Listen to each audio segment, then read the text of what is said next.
اللهم صل على سيدنا محمد وعلى آل سيدنا محمد. السلام عليكم ورحمة الله وبركاته. الحمد لله رب العالمين، والصلاة والسلام على سيد المرسلين وعلى آله وصحبه أجمعين. رب اشرح لي صدري ويسر لي أمري واحلل عقدة من لساني يفقه قولي. سبحانك لا علم لنا إلا ما علمتنا إنك أنت العليم الحكيم. ولا حول ولا قوة إلا بالله العلي العظيم. Kitab Isyahul Afrah, muka surat 3,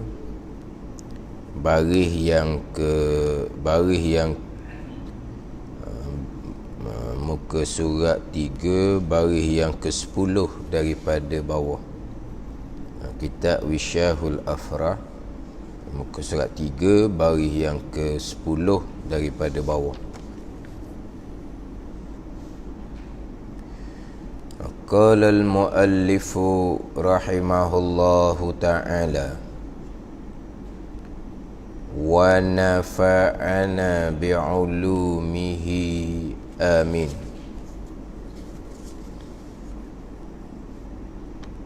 Dan dengan qadar, kebajikannya kebajikan qadar, dan kejahatannya kejahatan qadar. Dan dengan qadar ini ataf pada kata akan Allah. Dan dengan qadar yakni bahawa engkau percaya, engkau beriman dengan qadar. Qadar daripada Allah Subhanahu wa ta'ala. Qadar dengan makna ketentuan Allah yang bersifat dengan iradah, dan perbuatan Allah Subhanahu wa ta'ala yang bersifat dengan kudrah. Ketentuan dan perbuatan Allah ni, kebajikannya, kebajikan iman dan ta'ah seseorang adalah datang daripada ketentuan Allah yang bersifat dengan iradah, dan perbuatan Allah yang bersifat dengan kudrah. Dan kejahatannya, kejahatan ni kufur dan maksiyah, datang daripada ketentuan Allah yang bersifat dengan iradah, dan perbuatan Allah yang bersifat dengan kudrah. Jadi kita masih lagi di rukun iman yang ke-6. Beriman dengan ketentuan Allah yang bersifat dengan iradah, dan perbuatan Allah yang bersifat dengan kudrah. Jalanan Imam Asy'ari, ketentuan Allah qada, perbuatan Allah qadar. Jadi kita bicara pada persoalan qada, ketentuan Allah, ketetapan Allah yang bersifat dengan iradah, muwafaqah, selaras seiring dengan ilmu Allah Subhanahu wa ta'ala. Allah yang bersifat dengan iradah telah menentukan, telah menetapkan, telah memutuskan segala-gala perkara pada azal. Kalau tengaji sifat iradah, ta'alluq, tanjizi, qadim bagi iradah. Kemudian Allah Ta'ala yang bersifat dengan iradah menentukan, menetapkan, memutuskan segala-gala selaras dengan ilmu Allah. Yang mana Allah yang bersifat dengan ilmu mengetahui segala-gala perkara pada azal. Ilmu pun ta'alluq, tanjizi, qadim juga. Allah yang bersifat dengan iradah menentukan segala-gala pada azal. Allah yang bersifat dengan ilmu mengetahui segala-gala perkara pada azal. Jadi qada Allah ni iradah dan ilmu. Allah yang bersifat dengan ilmu mengetahui pada azal, Allah yang bersifat dengan iradah menentukan segala-gala pada azal. Jadi antara ilmu dengan iradah, kalau kita lah, sebab apabila kita bicara bab ketentuan qada, kita kadang-kadang kena perjelaskan ketentuan. Padahal sebut kata ketentuan jelas sangat dah, sebut kata ketentuan, tapi kadang-kadang ketentuan tu pun jadi dilari-lari dah. Ketentuan Allah ni dengan makna Allah mengetahui, bukan Allah letak, Allah mutuh. Jadi qada diterjemah dengan ketentuan. Kemudian ketentuan Allah ni dikatakan bukan menetap, bukan memutuskan, hanya mengetahui. Dari dia lain kot tu. Kita ni apa disebut kata menentu, menetap lah. Macam mana kita ni? Satu menentu, satu mengetahui. Kita menentu lain, mengetahui lain. Jadi terkadang qada diterjemah dengan ketentuan Allah. Okey dah. Tiba-tiba ketentuan Allah ni bukan mana Allah menetapkan, Allah memutuskan. Allah hanya mengetahui. Dia pergi lari kot lain. Jadi ketentuan tu pula jadi kena panjang. Ketentuan, ketetapan, keputusan Allah jadi kena panjang. Sebab kadang-kadang timbul dalam pengajaran, betul lah Allah menentu, tapi bukan Allah menetap, memutuskan. Kita tak boleh pilih hak lain. Allah menentu dengan mana Allah Ta'ala tahu. Pula kita menentu lain, mengetahui lain. Menentu bahagian iradah, mengetahui bahagian ilmu. Tiba-tiba Allah menentu dengan makna mengetahui, bukan dengan makna Allah memutuskan, Allah menetapkan. Ni jadi awal-awal tu lari dah. Jadi tak boleh nak beza antara bahagian iradah dengan bahagian ilmu. Cuma kita, kalau kita lah, antara mengetahui dengan menentu, kita mengetahui dulu, kemudian barulah kita menentu. Tapi apa makna kita menentu? Maknanya kita menetapkan, memutuskan selepas kita mengetahui. Tapi menentu bukan mengetahui. Menentu dengan makna kita menetapkan, kita memutuskan. Itu makna menentu. Tiba-tiba Allah menentulah. Tapi bukan mana Allah menetap, memutus. Allah mengetahui je. Kita diberi kebebasan sebebas-bebasnya. Jadi menentu tu tak kena pengertian dah. Jadi menentu dengan makna menetap, memutuskan. Cuma kita balik kepada contoh kita tadi, kita menentu. Tetapi kita nak menentu ni selepas daripada kita mengetahui. Sebelum kita mengetahui, kita tak berani nak menentu, nak menetap, nak memutuskan.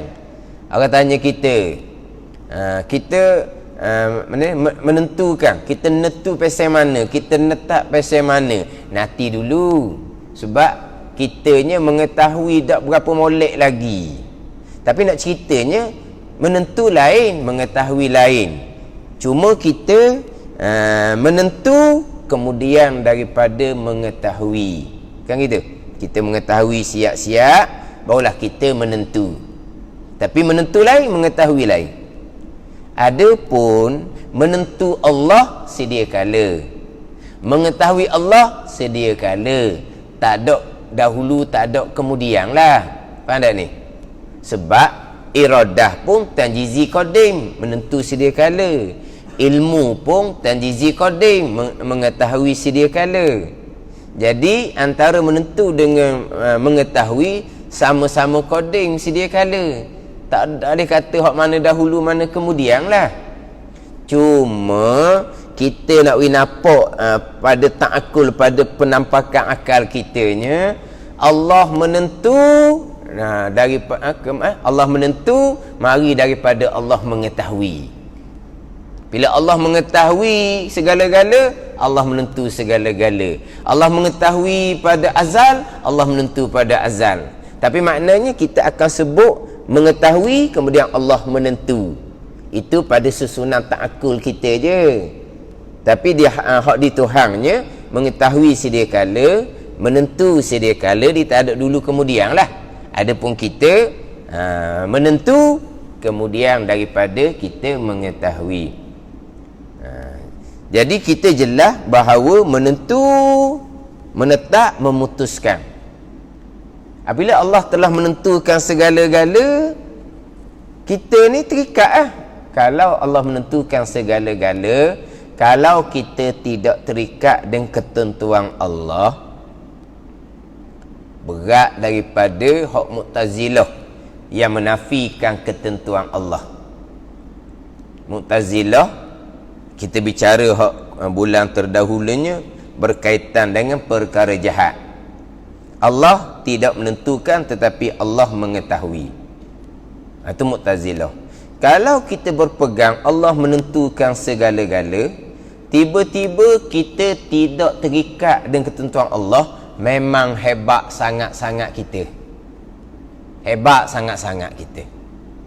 Macam ginilah. Memanglah mak ayah kita menetapkan, memutuskan begian-begian.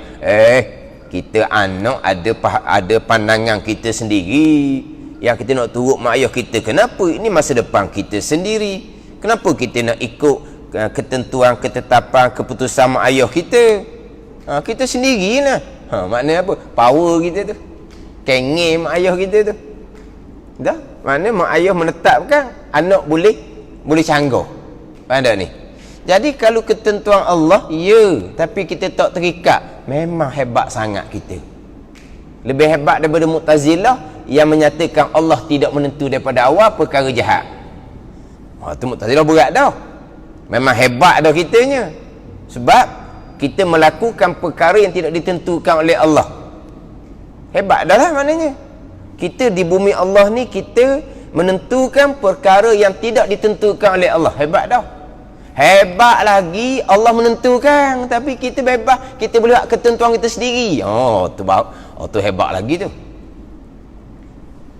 Allah tidak menentukan. Ni langit bumi Allah ni, Allah tidak menentukan. Kita bebas menentukan sendiri perkara jahat. Hebat kita. Tapi hebat lagi Allah menentukan, kita tak terikat pun dengan ketentuan Allah. Lagi hebat. Tadi sebut ceramah ni, Allah menentu, bukan Allah menetap, bukan Allah memutus, Allah mengetahui saja. Dia menafikan iradah. Terkadang memanglah Allah telah menentukan segala-gala, memanglah Allah telah menetapkan segala-gala, tapi kita tak terikat. Kita diberi pilihan sebebas-bebasnya. Hak ni lagi handalan. Jadi macam mana boleh timbul fahaman seumpama tu? Apabila Allah telah menentukan, telah menetapkan segala-gala perkara, dah kita terikatlah dengan ketentuan Allah pada azal. Kita terikat. Ada ni. Tapi terikat tu pada hakiki, pada zahirnya. Macam sekarang lah. Pada zahirnya, kita bebas memilih melakukan. Memilih melakukan. Bebas kan? Memang zahir kita bebas. Tapi apa yang kita pilih, apa yang kita lakukan, itulah qada dan qada Allah. Terikat pada hakiki. Bebas pada zahir. Gitu je lah. Allah tidak menentukan, Allah hanya mengetahui, itu berat dah. Allah menentu, Allah menetap, tapi kita tak terikat, lagi berat. Jadi kalau begitu kok, kalau Allah menentu, kita terikat. Dah kalau Allah menentu, Allah menetap, memanglah kita terikat lah. Terikat pada hakiki. Zahirnya kita bebas. Itu je lah. Jadi terkadang di pengertian qada dan qadar tu pun kena slow. Qada, ketentuan Allah, ketetapan Allah, keputusan Allah yang bersifat dengan iradah. Qadar, perbuatan Allah yang bersifat dengan kudrah. Sekalian perkara Datang dari qada dan qadar Allah. Qul kullu min indillah. Kata ilmu ya Muhammad, sekalian perkara datang daripada Allah Subhanahu wa taala. Sekalian. Nabi SAW bersabda dalam hadis Muslim, wa tu'mina bil qadari kullih. Dan engkau beriman dengan ketentuan Allah dan perbuatan Allah kullih, sekaliannya. Sekalian. Mudah sahaja. Sekalian. Sebesar zarah tidak ada yang berlaku melainkan qada dan qadar. Okey. Itu saja. Tak sedut tanyalah perkara ni, tak payah tanya, sekalian. Datang kalau contoh, tak payah contoh sebab sekalian. Nak kena tanya lagi, dah ni qada juga. Dah ni hak alus ni qada juga. Dak tanya dah kalau faham sekalian. Kalau kata sebahagian qada qadar, sebahagian yang tidak qada qadar, kena tanyalah hak mana hak qada qadar. Hak mana yang bukan qada qadar, kena tanya moleklah. Sebab sebahagian kena datang kalau contoh mana dia qada qadar. Datangkan contoh mana dia yang bukan qada qadar. Tapi apabila sekalian, tak payah datang, tak payah tanya dah hak mana-mananya. Tak payah datangkan contoh. Tapi dalam kitab ni didatangkan contoh juga nak peringat kita. Sehingga kan bergerak satu-satu benda yang halus. Ketika tubuh kita bergerak, itu pun qada dan qadar, didatangkan contoh. Walau tak payah dah. Tubuh kita bergerak. Hak kasar-kasar di tubuh kita tu dengan pakaian apa bergerak sama. Hak halus-halus bergerak sama. Hak halus tak kira lah. Hak halus tu ada di tubuh kita ke, ada dalam poket kita ke. Dalam poket kita kan ada benda kecil-kecil dalam poket kita tu. Bila tubuh kita bergerak, pakaian kita bergerak, hak ada dalam poket pakaian kita akan bergerak sama. Dah bergerak, benda halus dalam poket tu siapa yang gerakkan? Tak payah tanya. Qada dan qadar. Tapi dalam kitab tengok misal bergeraknya cicing qada qadar. Bukan cicing bergerak kerana turut tangan yang digerakkan oleh Allah, bukan. Bergerak cicing pun qada qadar. Didatangkan contoh benda halus. Padahal tak payah datang contoh dah. Cicing tu besar lagi. Kalau habuk-habuk yang ada dalam poket kita, yang ada di tubuh kita tu bergerak ketika tubuh kita bergerak, qada dan qadar. Simple sahaja. Yang kita nak kena perhati molek, bak ikhtiar usaha. Takut kita terundur jadi Jabariyah. Hak tu nak beringat. Takut terundur jadi Jabariyah. Tapi terundur jadi Jabariyah ni tak ada ulama yang menghukumkan kafir, tapi akidah yang terpesong, akidah yang berdosa besar. Sekalian qada tak ada apa-apa kita wajib berpegang. Hamba kita ni ada pilihan dan perbuatan. Dah pilihan dan perbuatan lucu dak daripada qada dan qadar. Kalau lucu daripada qada dan qadar, dak faham lagi lah hak sekalian qada qadar, dak lucu lah sekalian. Dah kalaulah ikhtiar usaha pun qada qadar, dah tak ada kalau lah sekalian qada qadar.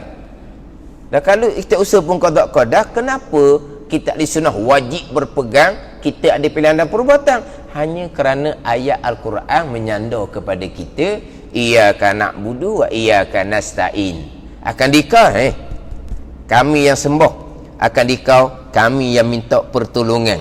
Jadi Tuhan sandar kami, kita yang sembah. Kita pun berpeganglah, kami ada pilihan, kami ada perbuatan. Laha ma kasabat wa 'alaiha maktasabat. Pahala bagi seseorang atas kebaikan yang diusahakannya, dosa atas seseorang daripada kejahatan yang diusahakannya. Tengok Tuhan kata kebaikan, kejahatan tu usaha seseorang. Kita berpeganglah, kita hamba ada pilihan dan perbuatan. Hak ayat biasanya orang duk baca, innallaha la yughayyiru ma biqaumin hatta yughayyiru ma bi anfusihim tu. Tidak merubah oleh Allah Ta'ala akan satu kaum, mereka kaum tu merubah diri sendiri. Itulah ayat menyandar perbuatan kepada hamba. Kita berpeganglah. Tapi bukan kata kaum tu merubah, bukan terdetik di hati pun qada dan qadar Allah Subhanahu wa taala. Tapi hanya orang pakai ayat tu lah. Allah Ta'ala berfirman, zaharul fasadu fil barri wal bahr bima kasabat aydin nas. Zahir kerosakan di daratan dan lautan dengan sebab barang yang diusahakan oleh tangan-tangan manusia. Tengok tu, sandar kepada hamba tu kan manusia. Kita berpeganglah, hamba ada pilihan dan perbuatan, tapi pilihan dan perbuatan tetap qada dan qadar Allah Subhanahu wa taala. Tetapi kenapa berpegang hamba ada pilihan dan perbuatan? Kerana ayat Quran sandar kepada hamba. Kenapa ayat Al-Quran menyandar perbuatan pada hamba, walah semua tu perbuatan Allah. Jangan duk korek-korek lah. Ada hak, ada sakat dia. Kita setakat tu je. Bila Quran mengatakan hak dia belaka, kita pegang hak dia belaka. Bila Quran sandar kepada hamba, kita berpeganglah hamba ada peranan namanya ikhtiar usaha. Tapi peranan hamba ikhtiar usaha tu tetap duduk di bawah qada dan qadar. Setakat tu je. Kenapa Allah Ta'ala menyandarkan kepada hamba pilihan dan perbuatan yang sebenar-benarnya pilihan dan perbuatan qada dan qadar itu bukan urusan kita. La yus'alu amma yaf'alu wa hum yus'alun. Yang ditanya pekerjaan Allah Subhanahu wa taala. Kita yang akan ditanya pada hari akhirah. Ada sakat-sakat dia. Ada ni. Jadi hak kita, hak rukun makenang clear. Sekalian qada dan qadar. Nak jaga tadi tu bab ikhtiar usaha. Takut terundur jadi jabariyah. Kemudian kita bicara yang bulan terdahulunya berkaitan dengan perkara jahat. Berkaitan dengan ikhtiar dan usaha memang tidak ada dalam tajuk rukun iman yang keenam. Tajuk rukun iman keenam kok sekalian qada qadar. Sekalian qada qadar. Tu tajuk rukun iman keenam. Kena penjelasan molek, takut terundur jadi jabariyah. Adapun berkaitan dengan perkara jahat, qada dan qadar itu jelas. Wa tu'mina bil qadari khairihi wa syarrihi, Nabi kata. Dan engkau beriman dengan ketentuan dan perbuatan Allah, baik ketentuan dan perbuatan Allah, jahat ketentuan dan perbuatan Allah. Jelas. Hak jahat ni apa? Kufur dan maksiat. Itu jelas. Yang kita nak jaganya pegangan lah. Baik jahat, qada dan qadar. Adab percakapan dengan bahawa jangan sesekali kita menyandarkan perkara jahat kepada qada dan qadar Allah, melainkan pada majlis ilmu. Nak jaga adab situ. Takut terlajuk. Pegangan clear, baik jahat, qada dan qadar Allah. Tapi takut terlajuk kitanya, akhirnya kita jadi buah mulut kita pula dah. Kenapa kamu tidak sembahyang? Qada dan qadar. Kenapa? Jadi haram, dosa besar pula situnya. Ada segi adab percakapan kena jaga. Yang baik daripada Allah, yang tak baik daripada kita. Kenapa hakikinya perkara jahat, qada dan qadar, kenapa bercakap tak boleh sandar kepada Allah perkara jahat? Jangan ada soal lah. Ada juga benda tak boleh soal. Betul lah, tak boleh soal lah. Setakat tu sahaja. Sekarang perkara jahat, qada dan qadar. Tapi jangan sandar kepada qada qadar ni sebab percakapan. Ni sebab pegangan, qada qadar. Ni sebab percakapan, baik daripada Allah, buruk daripada kita. Jadi rukun iman pegangan lain, percakapan lain. Kenapa jadi wak lain gitu? Jangan ada usul lah, yang nak korek lah waktunya. Dan sekarang ni pegangan baik jahat. Percakapan jangan hak baik daripada Allah, hak jahat, hak buruk daripada kita sendiri. Jadi pegangan dalam lain, percakapan luar lain. Kenapa jadi lain? Syarak susung gitu. Gitulah kitanya. Sudahlah, takat tu je. Jadi bercanggah lah hak dalam dengan hak luar. Dah syarak suruh seumpam betul, jangan awak sama lah kitanya. Hak pegangan baik jahat, qada dan qadar. Hak percakapan yang baik daripada Allah, yang buruk daripada hamba. Dah lah, kat tu sudah. Pegangan Kullu min indillah. An-Nisa yang ke-78. Kata ilmu ya Muhammad, sekalian perkara datang daripada Allah Subhanahu wa taala. Di sebab percakapan An-Nisa ayat yang ke-79. Ma asabaka min hasanatin faminallah wa ma asabaka min sayyi'atin famin nafsik. Apa-apa kebaikan yang berlaku pada engkau ya Muhammad datang daripada Allah. Apa-apa keburukan yang berlaku pada engkau ya Muhammad datang diri engkau sendiri. Ada tu percakapan adab. Pegangan kitanya wa tu'mina bil qadari khairihi wa syarrihi, dan engkau beriman dengan ketentuan dan perbuatan Allah, baik ketentuan dan perbuatan Allah, jahat ketentuan dan perbuatan Allah. Pegangan percakapan Nabi SAW bersabda dalam doa kunut, wal khairu kullu fi yadai wa syarru laisa ilai. Kebaikan sekalian di sisi engkau ya Allah, dan kejahatan tidak dinisbahkan, tidak disandar pada engkau ya Allah. Ada tu adab percakapan. Jadi syarat letak dah gitu, kita duduk gitu sudahlah. Jadi macam manalah kalau orang tu duduk bercakap yang baik daripada Allah, yang buruk datang daripada kelemahan diri kita sendiri, nantikan dia berpegang seumpama tu, bak pegangan tak using dah. Bak urkut main kenang. Yang kita usingnya bak percakapan, takut tidak beradab. Sekarang kita adab percakapan syariat yang baik daripada Allah, yang tak baik datang dari diri kita sendiri. Nantikan hak tu hak dia bercakap, hak tu hak dia pegang.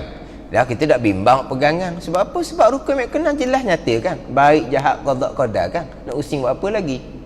Yang kita nak jaganya rukun mek kenal, baik jahat qada dan qadar, takut kita terlajuk.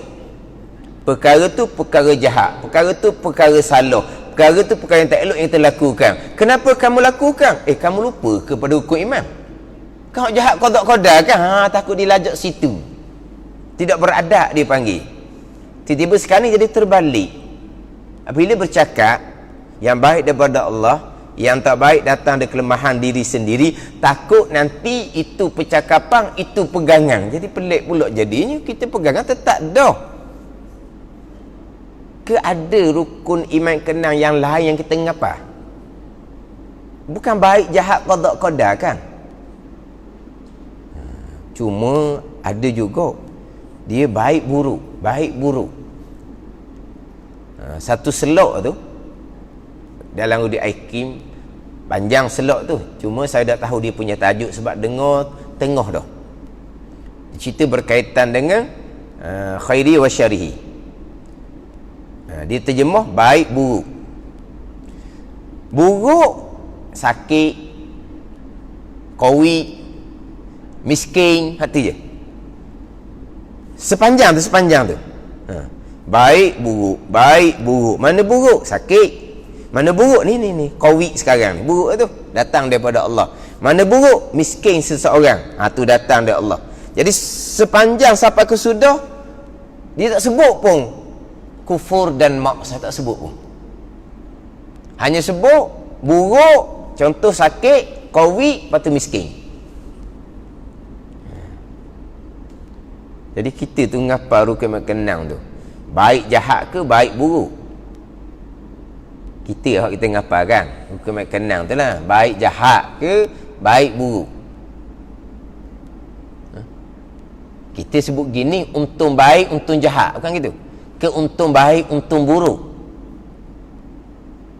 Untung tu nasib lah, bukan untung rugi. Ada orang tanya pula, Ustaz, untung kalau baik, untung kalau jahat, untung kat mana? Bukan untung rugi ni, untung nasib orang panggil.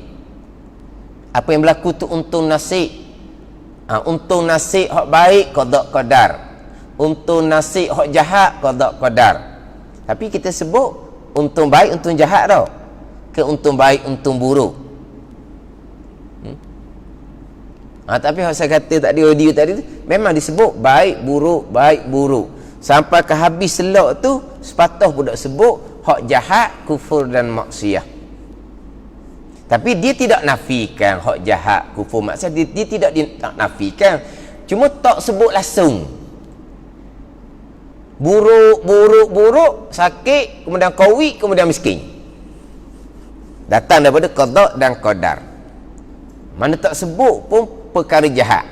Tak ada sebut perkara jahat. Jadi maknanya dari segi pegangan kita tak ada using dah. Sebab apa? Jelas. Baik jahat, qada dan qadar, yang kita nak jaganya jangan kita tidak beradab dengan Allah dengan bahu kita menyandarkan perkara yang jahat kepada qada dan qadar, melainkan dalam majlis ilmu. Dan saya sebut dah terdahulunya berkaitan dengan hukum orang yang menyandarkan perkara jahat kepada qada dan qadar. Hukumnya haram, dosa besar, sekalipun dia menyandarkan perkara jahat kepada qada Allah sebelum daripada dia melakukan. Tak buat lagi. Tak buat lagi ni. Tapi dia bercadang nak buat. Orang tanya, nak pergi tak tempat maksiat tu? Tak pergi lagi ni. Nak pergi kedai. Kalau Tuhan takdir ada di situ, ada di situlah. La haula wala quwata illa billah. Tapi belum lagi pergi pada tempat maksiat. Tetapi kalau Tuhan takdirkan nanti malam esok ke ada di tempat maksiat tu, saya ni hamba ada di situ, di mana lagi saya nak pergi? Nabi sudah bersabda, Masya Allahu kan, wa man lam yasha' lam yakun. Nabi kata, barang yang dikehendaki oleh Allah pasti akan berlaku. Barang yang tidak dikehendaki oleh Allah pasti tidak akan berlaku. Kalau Allah menghendaki saya ada di situ malam nanti ataupun esok, saya adalah di situ. Nak ke mana lagi saya? Tapi belum lagi pergi kepada tempat maksiat, haram dosa dah awal-awal. Ada ni. Belum buat lagi tu. Sama telah pula buat dah maksiat. Kenapa kamu pergi ke tempat maksiat semalam? Qada qada, haram dosa besar. Ada ni. Dia dalam bab menyandarkan perkara jahat kepada qada dan qadar ni, yang syarak mengharuskan hanyalah untuk elok daripada cerca kata-kata orang. Kita dahulu tak baik dan kita sudah bertaubah, tapi orang masih lagi mengungkit-ungkit kesalahan lama kita. Kita sudah tinggalkan kesalahan tersebut dan kita sudah bertaubah, tapi orang masih lagi ungkit kesalahan lampau. Maka diharuskan kita menyandar kesalahan lampau kepada qada Allah Subhanahu wa ta'ala untuk elok daripada kata-kata orang. Itu sahaja yang dibenarkan. Ada. Kita belajar, kemudian jadi nak faham tu payah. Nak faham tu payah. Selalu kemudian belajar. Masa muda-muda tak belajar ilmu fardu ain, dosa besar. Kemudian baru belajar. Bila belajar tu kemudian lambat faham. Orang berkata dah muda-muda tak belajar, tua-tua baru nak belajar. Lepas tu mulalah sungguh kata lambat nak faham, payah nak erti dah, tua dah. Tuan pun mengantuk letih dah baru nak belajar fardu ain. Nak cepat faham macam mana? Nak buat warna dulu tak belajar tu qada qada. Disandar kepada qada qada. Walau tak belajar dahulu tu dosa besar mengekali jahil fardu ain. Tapi dah orang duk cerita ukit gitu dulu, buat apa tak belajar? Yang kitanya sudah bertaubah daripada mengekali jahil fardu ain dengan bahawa kita sudah menyesal kerana dahulu tak belajar. Sekarang kita belajar fardu ain tak tinggal dah. Azam pula di hati, kita tak akan lagi meninggalkan belajar fardu ain. Cukup dah rukun taubahnya. Kita belajar sungguh-sungguh dah. Orang duk ukit lagi, dah dulu kamu tak belajar. Kenapa? Dulu tak belajar tu qada tu. Benda jahat apa nak sandar pada qada. Dan yang kamu duk ungkit buat apa? Mana untuk elok cerca diharuskan. Ada ni. Itu sahaja yang diharuskan. Patut lain janganlah. Jangan sesekali kita menyandarkan perkara jahat kepada qada dan qadar Allah Subhanahu wa ta'ala nisbah percakapan. Sebagaimana hak bulan lepasnya ini jawab hak Nabi Khidir alaihi salam, cerita kepada Nabi Musa asal hikmah apa yang dilakukan oleh Nabi Khidir. Jumpa dinding yang runtuh, Nabi Khidir angkat. Walaha kaum tu nak jamu pun kedeku. Fa'abau an yudayyifuhuma, kedeku. Tanpa tamu jamu pun Nabi Khidir dan Nabi Musa alaihi wassalam, kedekunya. Tapi Nabi Khidir jumpa dinding runtuh, dia pergi angkat. Lepas tu naik perahu, orang susah. Nabi Khidir dia cacatkan perahu tu. Ni kita maklum cerita ni. Tapi kita nak pergi kepada hak jawapan Nabi Khidir kepada persoalan Nabi Musa AS. Nabi Khidir kata, fa'arada rabbuka an yablugha ashuddahuma. Mengkenaki oleh Tuhan engkau ya Musa baru sampai umur balik oleh anak yatim 2 orang tu. Sebab di bawah dinding tembok tu ada harta peninggalan ibu bapa dia yang soleh. Ada ni. Tapi Nabi dia kata fa'arada rabbuka, maka telah mendaki oleh Tuhan engkau ya Musa bahawa sampai umur balik kedua-dua anak yatim ni. Sebaliknya hak Nabi Khidir AS cacatkan perahu tu, rosokkan perahu tu, Nabi Khidir kata fa'aradtu an aibaha, maka telah mendaki oleh aku bahawa aku nak mencacatkan safinah, perahu tu. Fa'aradtu, aku yang kehendak. Hak tegakkan dinding tu, fa'arada rabbuka, telah mendaki oleh Tuhan engkau ya Musa. Sebab apa? Hak tu nampak benda molek zahirnya. Dah tegakkan dinding yang runtuh kan benda molek pada zahirnya. Jadi fa'arada rabbuka an yablugha ashuddahuma, telah mendaki oleh Tuhan engkau. Tengok. Tapi mencacatkan perahu ni rupa zahirnya buruk, tak baik. Fa'aradtu an aibaha, maka telah menghendaki oleh aku. Tengok. Nabi Khidir tak sandar kepada Allah Subhanahu wa taala. Ini dipanggil adab. Ada ni. Sama juga dengan dalam ayat yang menghikayatkan perkataan jin. Dalam ayat tu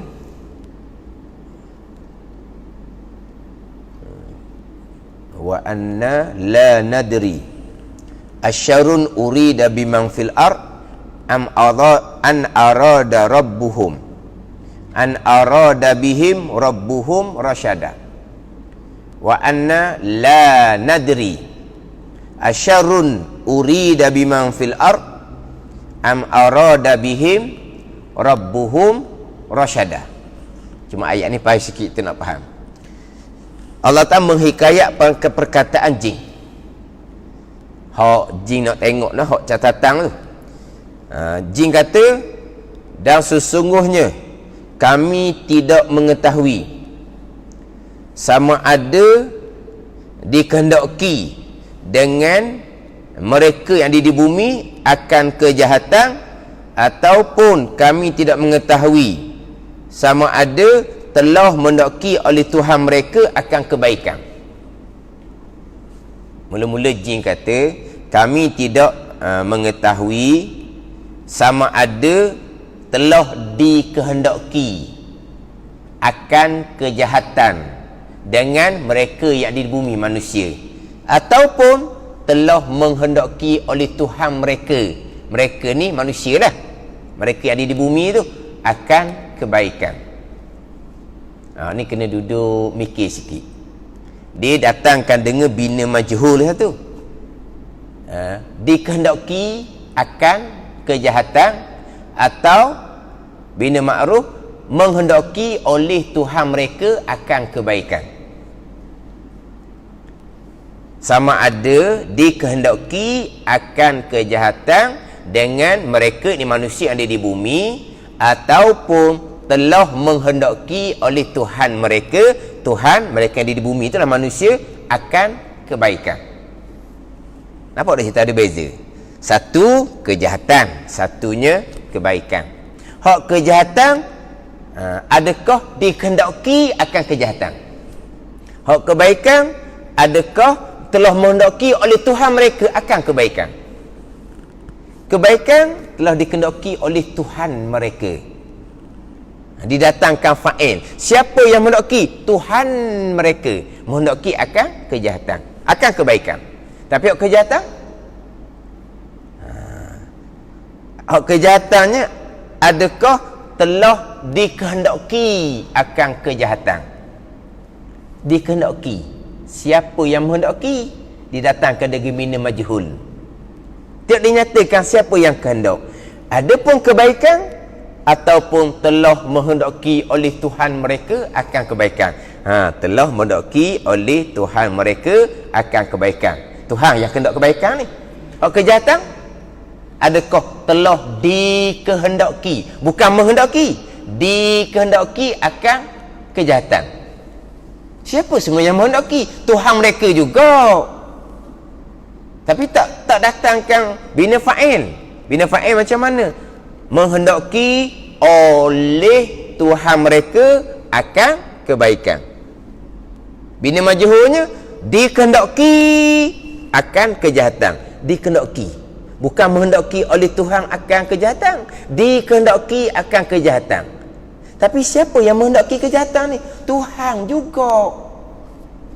Tapi tak kata Tuhan dikehendaki akan kejahatan ataupun menghendaki oleh Tuhan mereka akan kebaikan. Hak kebaikan menghendaki oleh Tuhan.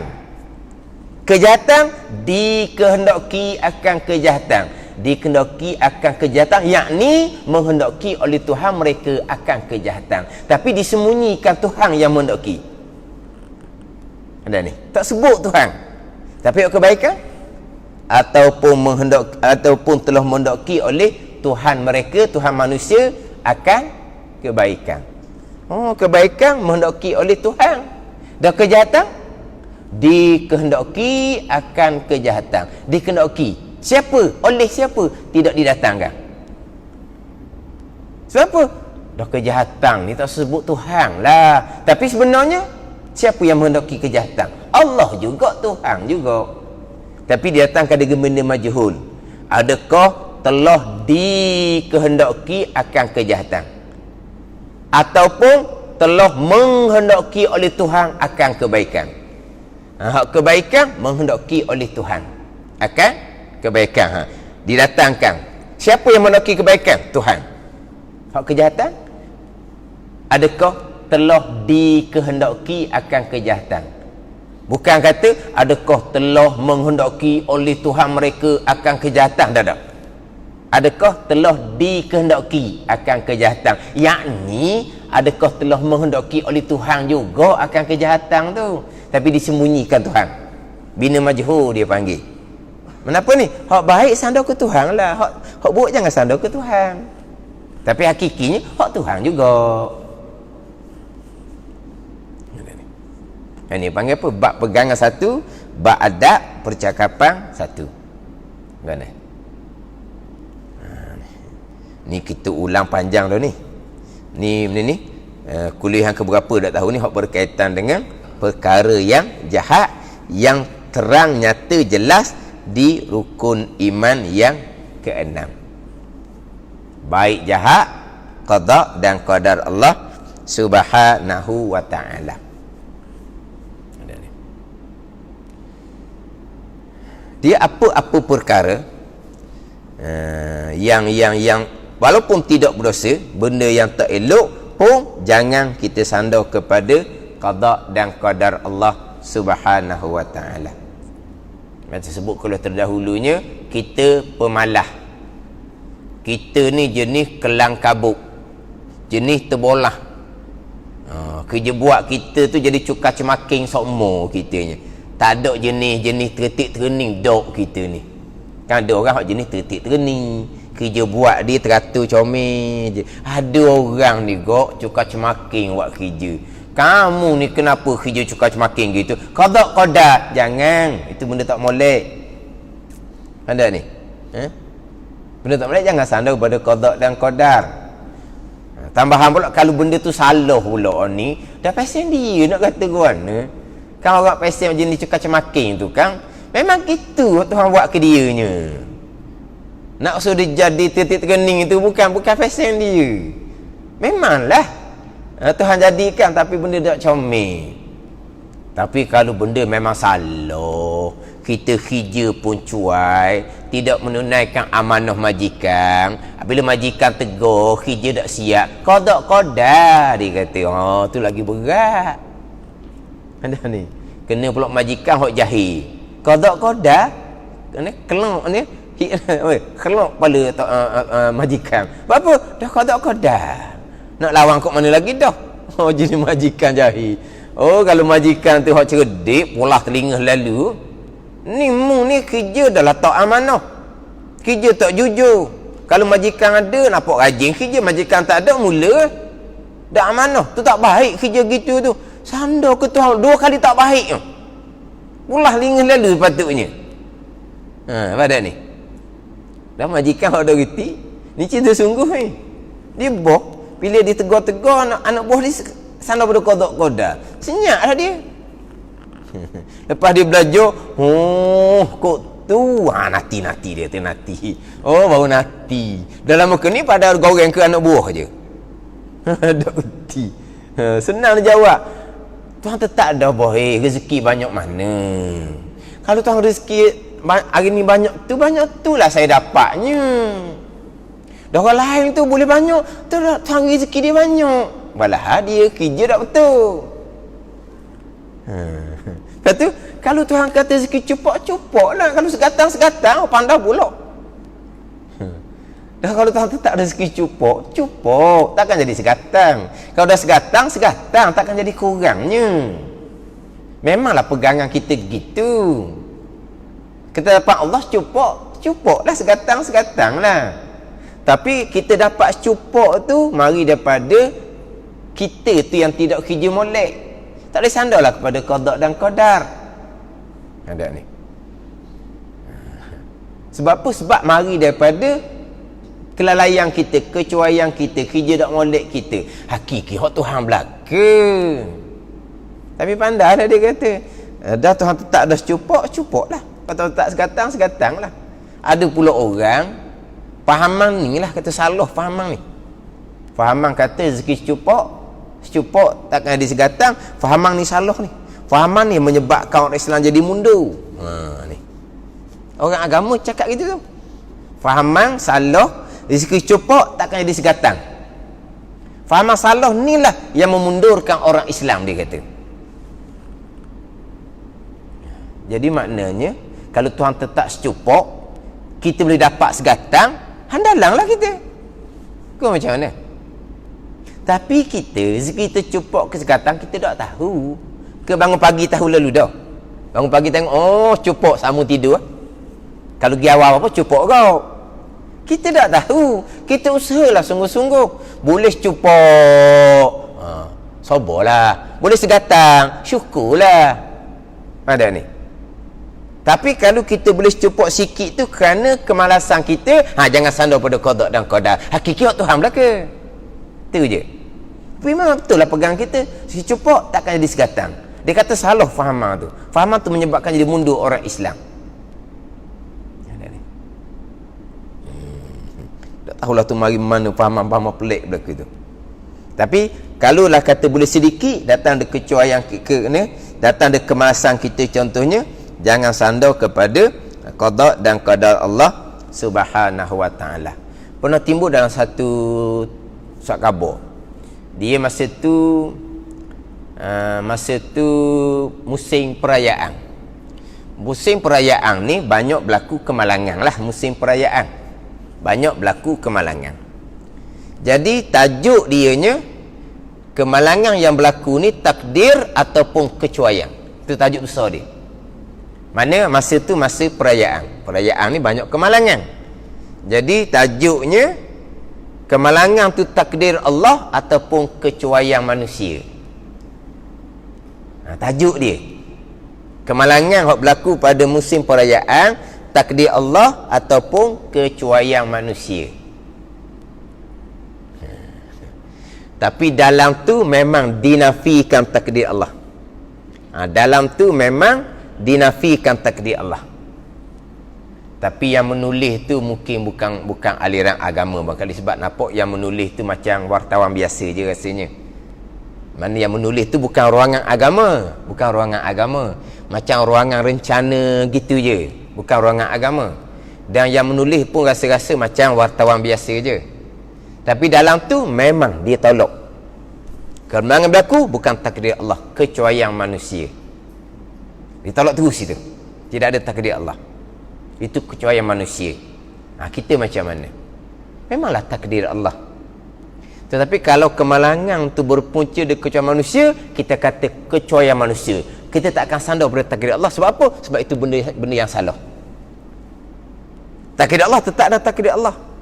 Tapi kalau kemalangan tu berlaku kerana kecuaian manusia, manusia bawa laju, manusia bawa dalam keadaan mengantuk, manusia bawa dalam keadaan letih, manusia bawa dalam keadaan tidak ikut peraturan, dia nak memotong ikut suka dia je, contohnya, itu kecuaian manusia. Maka berlaku kemalangan memang tidak boleh sandar kepada qada dan qadar Allah.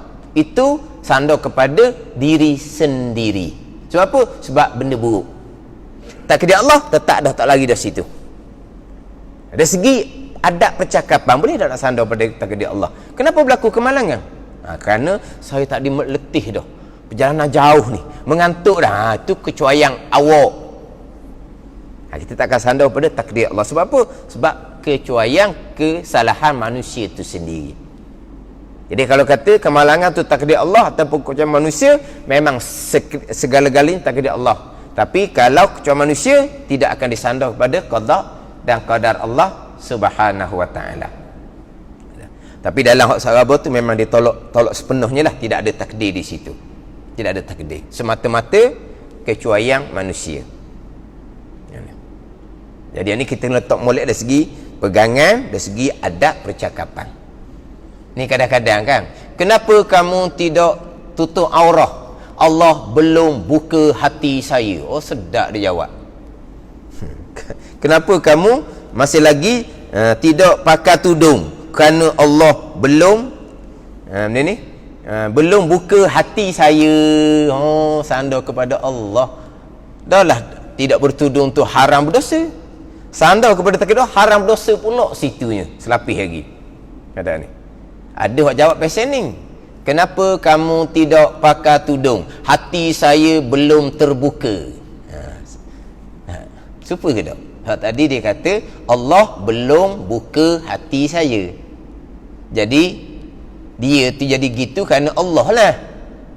Kadang-kadang jawabnya hati saya belum terbuka. Lain tu. Oh, ni dia kata hati dia tu tak baik lagi. Tidak sandar kepada Allah Subhanahu wa ta'ala. Maka tak apalah. Tak apa. Ni bukan tak apa betul tak pakai tudung tu. Jangan salah faham pula. Jangan gerek kok lain. Boleh tak pakai tudung ustaz kata. Tapi jangan sandar ke Tuhan sudah lah. Sandar pada awak. Salah gitu. Hak tak pakai tudung tu memang dah berdosa. Tu orang maklum. Ayah dah cerita dah tu. Tapi kalau disandar pula kepada Allah, dosa baru lain pula. Kalau disandar kepada saya, hati saya belum terbuka, tu disandar kepada kejahatan diri dia sendiri. Hak buat tak pakai tudung tu maklum lah. Cuma jangan sesekali sandar kepada qada dan qadar Allah Subhanahu wa ta'ala. Dia main dadah. Bila orang kapur marah, kan aku main dadah ni qada-qada kan. Oh, siap pula dah. Dia dengar ngajar sejik qada-qada belaka. Jadi dia main dadah qada-qada, haram dah sebesar tu sandar kepada Allah Subhanahu wa ta'ala tu. Dia kata, saya pun tak ambuh dengan dadah ni. Sebab memanglah orang benci belaka ke saya ni. Memang saya tak ambuh dadah ni. Dah Tuhan tetap dah pada azab. Nak lagi mana lagi saya ni? Oh, dia sandar ke Tuhan tak sekarang. Dia main dadah.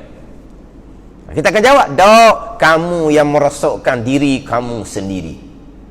Kamu yang merosakkan diri kamu sendiri. Oh, dia sandar kepada qada, hak dia main dadah. Mana apa? Benda keburukan jangan sesekali sandar kepada qada dan qadar Allah Subhanahu wa ta'ala. Ni contoh. Contoh je ni. Buat satu bangunan, satu pembinaan, comel. Siap pembinaan tu sebelum tarikh. Siap pembinaan tu sebelum tarikh. Ini dia panggil kegemilangan, kecemerlangan. Apa? Boleh siapkan sebelum tarikh. Sebelum tarikh serah siap dah. Ini kecemerlangan dan kegemilangan, kebijaksanaan dia. Tiba-tiba rutuh. Takdir Allah. Takdir Allah. Rutuh takdir Allah. Masa siap, belum sampai masa penyerahan, saya cemerlang, gemilang, terbilang. Dulu kan temberang dicampur belaka tu. Gemilang, cemerlang pun semua. Rutuh, takdir Allah, takdir Allah. Kata ni mazhab mana pasal ni? Kitanya yang baik, alhamdulillah, datang daripada Allah. Yang tak baik, hok tak elok, tu kelemahan saya sendiri, kecuaian saya sendiri. Hok ni tak tahu mazhab mana ni. Ketika hok baik, saya cemerlang, sayalah segala-galanya. Bila runtuh ni bukan runtuh kerana gempa bumi. Kalau runtuh kerana gempa bumi tu tak ada lah hak bahagian manusia situ. Kalau runtuh tu bangunan yang sudah lama sangat dah usia dia, runtuh, tak pelik lah sebab dia bangunan lama. Ini bangunan yang berkilat lagi sangat-sangat baru. Rutuh. Bila rutuh ni apa panggil? Tuding jari. Ni tuding jari kepada pihak ni tuding jari kepada pihak ni. Dia masing-masing tuding jari, panggil tak? Ada tu tuding jari, faham tak? Dia masing-masing tuding jari antara satu sama lain. Jumpalah. Panggil apa ni? Hok orang duduk tumbuk-tumbuk tu panggil apa? Ialah orang hok duduk belatih tu lah, dia panggil apa tu? Tepat nak tumbuk tu lah. Punya tuding-tuding, dia letak pada siapa tu? Allah yang runtuhkan. Allah Ta'ala. Dah sama-sama ni mu kata aku, kata mu tu, kena-kena. Allah Ta'ala. Apabila Allah Ta'ala takdirkan runtuh, siapa kita yang boleh menghalang kerja Allah? Sedap pula. Dan sekarang ni kalau Allah sudah mentakdirkan runtuh, siapa kita yang boleh menghalang kerja Allah? Kan sedap bunyi tu. Allah mentakdirkan runtuh lah. Macam mana? Betul ke tak? Memanglah betul. Bukan runtuh bangunan, berkelip mata pun takdir Allah, bergerak nadi pun takdir Allah, betul lah. Tapi runtuh tu puncanya, puncanya datang daripada kejahatan manusia. Sebab apa? Sebab manusia ni pakat kekoh. Ni kekoh sikit, ni kekoh sikit. Faham lah kekoh tu. Dia bukan kekoh tiang besi batu tu, bukan. Kekoh. Akhirnya pembinaannya tidak berkualiti. Lepas tu runtuh. Itu mari daripada kejahatan manusia. Jangan sandar kepada takdir Allah. Memanglah hakiki takdir Allah belaka. Kejahatan di kekoh tu pun takdir Allah Ta'ala hakikinya. Tapi benda tak baik, jangan sandar kepada takdir Allah. Tapi perkara ni, sandar benda yang berlaku kerana kecuaian manusia pada takdir Allah ni, sandar secara terbuka ni. Dalam surat khabar apa semua, mana orang agama? Kenapa orang agama tidak bagi peringatan? Kenapa kamu sandar kepada takdir Allah? Ini kecuaian manusia. Jangan kamu sandar kepada takdir Allah, itu haram hukumnya. Tapi tidak ada. Tidak ada. Hak bercakap ni memanglah orang jahil. Hak menyandarkan runtuh pada takdir Allah ni memang orang jahil. Tapi orang agamanya mana? Kenapa tidak bagi peringatan? Kena peringat, jangan sesekali kamu sandar pada takdir Allah. Sebab ini perkara yang berpunca daripada kejahatan manusia. Jangan sandar kepada takdir Allah. Hakikinya tetap dah segala-galanya qada dan qadar Allah Subhanahu wa ta'ala. Tapi orang agama pun berdiam diri. Jadi akhirnya mudah-mudah sahaja berlaku benda yang tak baik, sandar kepada takdir Allah Subhanahu wa ta'ala. Macam contoh sekarang lah, Covid. Memang takdir Allah. Tapi merebaknya Covid ni datang daripada mana? Datang daripada ni kerakusan manusia tu sendiri. Manusia yang tidak ikut peraturan sendiri, maka jangan sandar kepada takdir Allah. Memanglah takdir Allah. Jangan sandar pada takdir Allah kalaulah datang daripada kecuaian manusia. Macam terus saya pernah sebut hak berkaitan dengan polemik kenaikan harga barang. Saya pernah sebut hak kuliah duha kita ni. Ini kuliah duha ni. Nanti insya-Allah kuliah maghrib akan masuk pula pada rukun yang kenang dalam kitab Pati Paridah. Tu hak bahagian kuliah maghrib.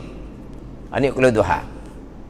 Saya ada sebut berkaitan dengan polemik kenaikan harga barang. Ingat tak? Yang menyandarkan kenaikan barang kepada Allah ni orang agama, doktor agama. Disandar kepada hadis sahih Bukhari. Kenaikan harga barang berlaku pada masa Nabi. Sahabat minta pada Nabi supaya, maksud lebih kurang lah ni, untuk ambil tindakan lah, buat pengawalan. Nabi sandar kepada takdir Allah.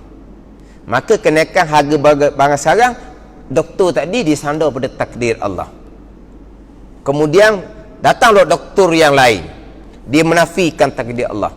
Kenaikan harga barang bukan takdir Allah. Kemudian menuduh antara dua doktor ni, kamu Qadariyah, kamu Jabariyah. Lepas tu ada lagi orang agama lain yang tupang sekaki. Satu peringkatnya, orang berkenaan, dia bokeh humbi terus. Bokeh humbi. Dia kata orang peniaga yang bukan Islam sendiri mengetahui kenaikan harga barang tak ada langsung kena-mengena dengan Allah Subhanahu wa ta'ala. Dia bokeh rukun iman kenang. Ada ni. Lepas tu macam-macam lagi komen ni. Orang agama yang tupang. Oh, kalau kenaikan harga barang takdir Allah, orang bunuh orang di mahkamah tu takdir Allah juga. Jadi kalau hakim tanya dia, kenapa kamu membunuh? Pasti dia akan jawab takdir Allah. Kalau kenaikan harga barang takdir Allah, bunuh orang takdir Allah juga. Dah apa? Bunuh orang bukan takdir Allah. Jadi ikut larat dan ikut larat. Maknanya dia menafikan kenaikan barang takdir Allah. Kalaulah kenaikan harga barang takdir Allah, pasti orang bunuh orang tu pun dia akan jawab kepada Tok Hakim, saya membunuh kerana takdir Allah. Dan memanglah.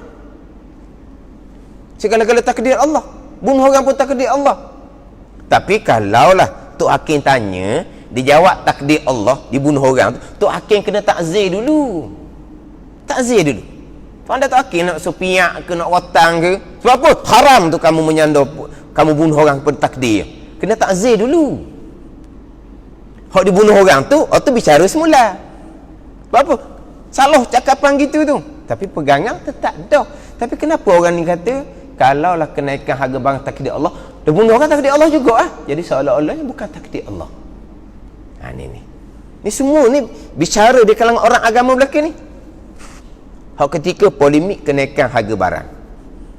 Lepas tu, mana hak sebenar-benarnya? Sebab hak kata takdir Allah, doktor agama. Hak kata bukan takdir Allah, doktor agama. Dah hak mana betul?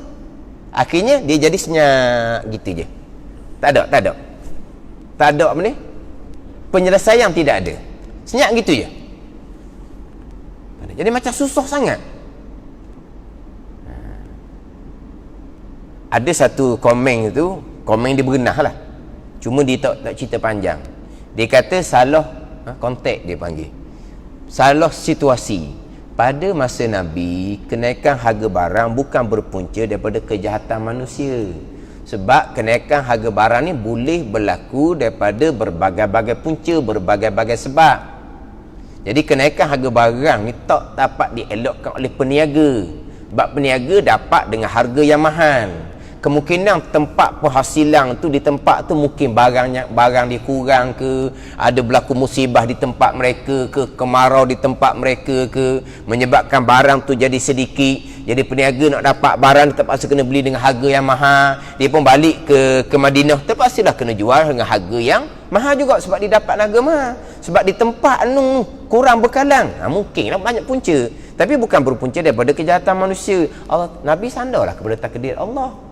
Sebab kalau nak pengawalan, menyebabkan menganiayai peniaga pula. Peniaga ni bukan dia saja-saja menaikkan harga barang. Ada ni. Adapun kenaikan harga barang pada masa kita ni berpunca daripada apa? Berpunca daripada kekoh tadi lah. Kekoh punya kekoh. Apabila sumber kurang, kekoh rakyat lah pulaknya. Gitulah.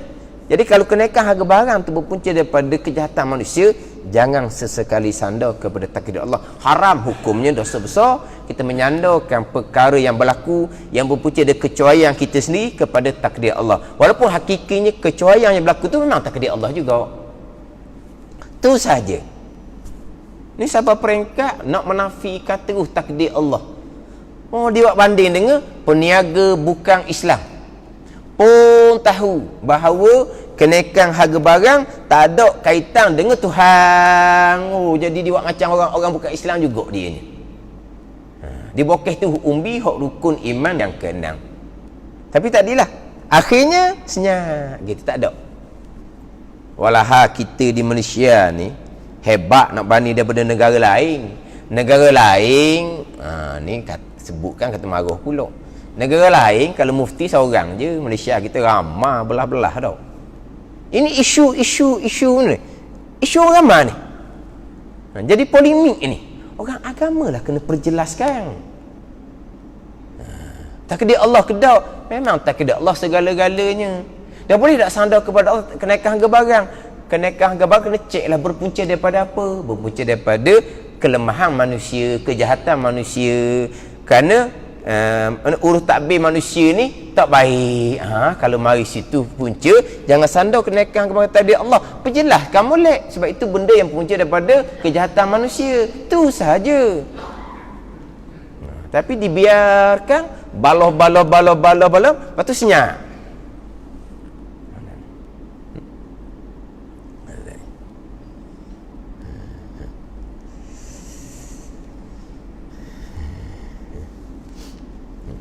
Kita masa tu macam mana?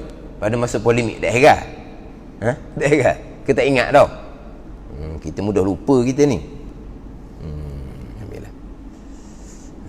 Maknanya pegangan kita tetap segala-gala qada dan qadar Allah Subhanahu wa taala. Dan sikit adab percakapan, jangan sesekali menyandarkan perkara jahat kepada qada Allah Subhanahu wa taala. Hak menyandarkan pekerjaan kepada qada Allah ni iblis kan? Iblis kan? Kata iblis Azazil, qala rabbi bima aghwaytani la uzayyinanna lahum fil ard wa la ughwiyannahum ajma'in illa ibadaka minhumul mukhlasin. Surah Hijr ayat yang 39. Azazil kata, ya Tuhanku, oleh sebab engkau telah menyesatkan akan daku, engkau yang menyesatkan akan daku, maka iblis kata, aku akan menghiasi akan mereka yang ada di bumi. Menghiasi mana? Mempersolekkan macam mana? Hak baik nampak tak baik, hak tak baik nampak baik. Itu iblis punya janji. Jadi akan menyesatkan sekalian melainkan mereka yang telah disucikan oleh Allah Subhanahu wa taala. Illa ibadaka minhumul mukhlasin, melainkan hamba engkau yang engkau telah sucikan akan mereka. Tapi iblis oleh kerana engkau telah menyesatkan akan daku, tengok Azazil menyandarkan kejahatan, kesesatan dia kepada Allah Subhanahu wa taala. Azazil tengok perangai macam tu. Tapi ada setengah guru kata Azazil pun tahu perkara jahat tu qada Allah. Azazil kan alim, kan berilmu kan. Azazil ni pasti dia tahu perkara jahat, perkara sesatan dia tu takdir Allah. Tapi jahat dia kerana menyandar kepada takdir Allah, hak kesesatan dia. Kita ni siapa ke benda sesat, benda jahat takdir Allah pun tak tahu, semayang rajin kan, pelik tu. Iblis hak menyandarkan kesesatan benda takdir Allah, Allah perintah sujud sekali pun tak mahu. Kita ni tiap-tiap rakaat sujud 2 kali. Tapi perkara jahat, rukun iman tu takdir Allah perkara jahat, tak tahu, tidak berpegang pun. Berat daripada Azazil lagi ni. Memang Azazil tahu, tapi salah dia kerana menyandar kepada Allah Subhanahu wa taala akan kesesatan diri dia tu.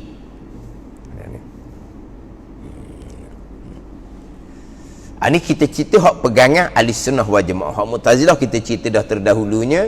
Mu'tazilah berpegang perkara jahat tidak datang dari qada Allah Subhanahu wa taala. Allah hanya mengetahui. Seseorang memilih untuk melakukan perkara jahat, tetapi berhasil perkara jahat adalah datang daripada qadar perbuatan Allah Subhanahu wa taala. Itu Mu'tazilah.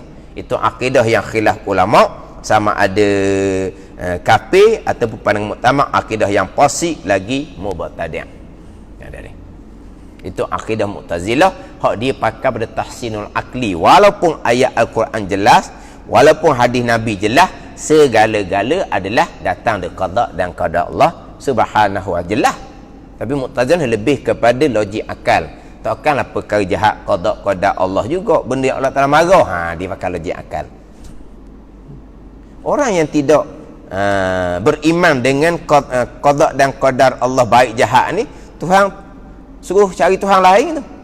Dalam hadis kursi Allah Taala berfirman, ya Muhammad, man amana bi, wahai Muhammad, sesiapa yang beriman dengan aku, kata Allah Subhanahu wa taala, walam yu'min bil qadari khairihi wa syarrihi, dan tidak beriman dengan ketentuan baik dan jahat daripada Allah Subhanahu wa taala. Tuhan kata, sesiapa yang beriman dengan aku, beriman dengan Allah Subhanahu wa taala, tapi tidak beriman dengan ketentuan dan perbuatan Allah, perkara baik dan jahat, Tuhan kata, falyaltamis rabban ghairi, makalah dia cari Tuhan lain. Apa dah ni? Beriman dengan aku, Tuhan kata, tapi tidak beriman dengan ketentuan baik jahat daripada Allah Subhanahu wa taala, Tuhan suruh cari Tuhan lain. Allah suruh cari Tuhan lain. Dan ada kursi yang lain, Tuhan Allah Ta'ala berfirman, ana khalaqtul khair wasyarr. Tuhan kata, akulah yang menjadikan kebaikan dan kejahatan. Fatuba liman qaddartu alaihi khair wa wailun liman qaddartu alaihi syarr. Maka bertuahlah, Tuhan kata, kepada sesiapa yang aku takdirkan atasnya kebaikan, bertuahlah. Hak mana yang Tuhan takdirkan beriman, beramal soleh, bertuahlah.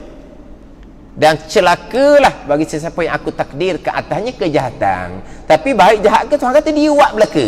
Habis cerita. Hak mana yang Tuhan takdirkan kebaikan, betul. Hak mana yang Tuhan takdirkan kejahatan, celaka, tidak. Sebab apa? Sebab Allah Tuhan. Hak dia belaka. Milik dia belaka. Tapi walaupun jelas hak ayat Quran di Nabi, tapi Mu'tazilahnya tetap dia pakai logik akal, dia tidak terima perkara jahat datang dari ketentuan Allah Subhanahu wa taala.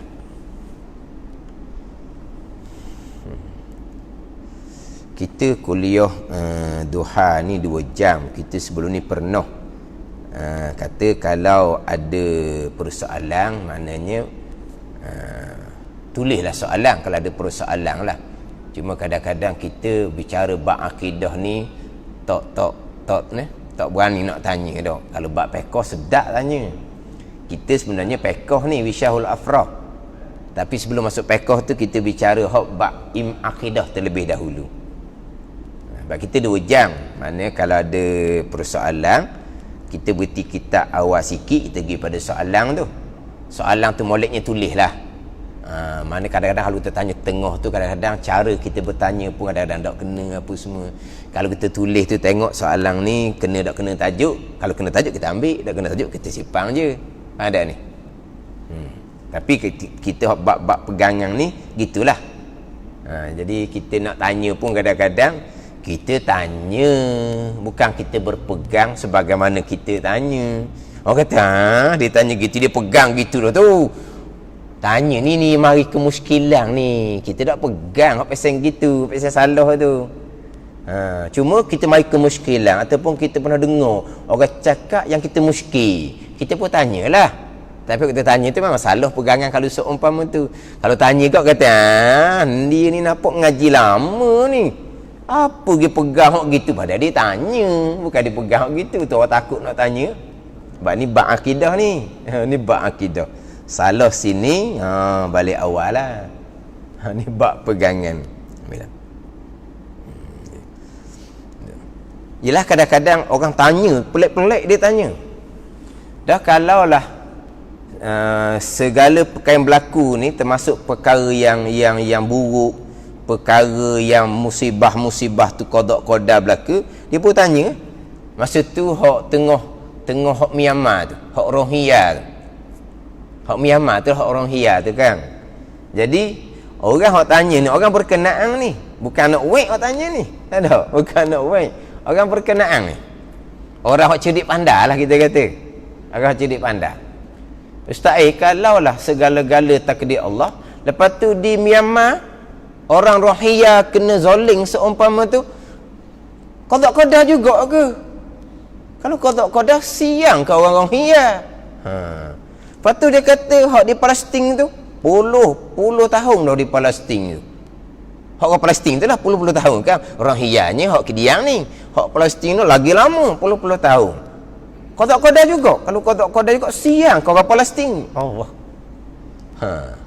Tanya tu mungkinlah kemuskilan timbul, tapi cara bertanya tu, cara bertanya kat orang mudah faham.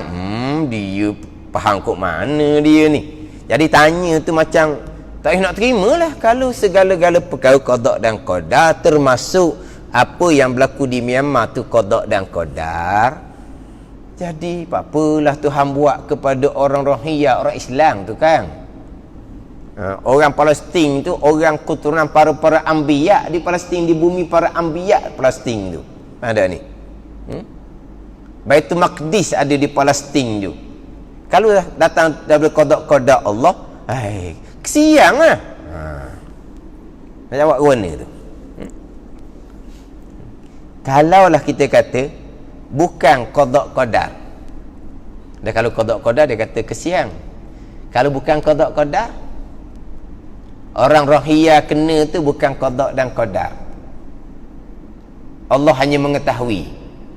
Orang Buddha Myanmar buat zalim kepada orang Rohingya hak Muslim. Tapi Allah tidak menentukan. Allah hanya mengetahui.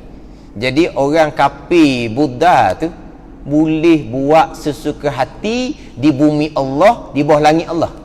Hebat orang kafir ni. Siapa tuan bumi ni? Allah. Siapa tuan langit? Allah. Kita cerita bumi dengan langit, tak cerita lagi makan minum dia apa semua tu. Tuannya Allah.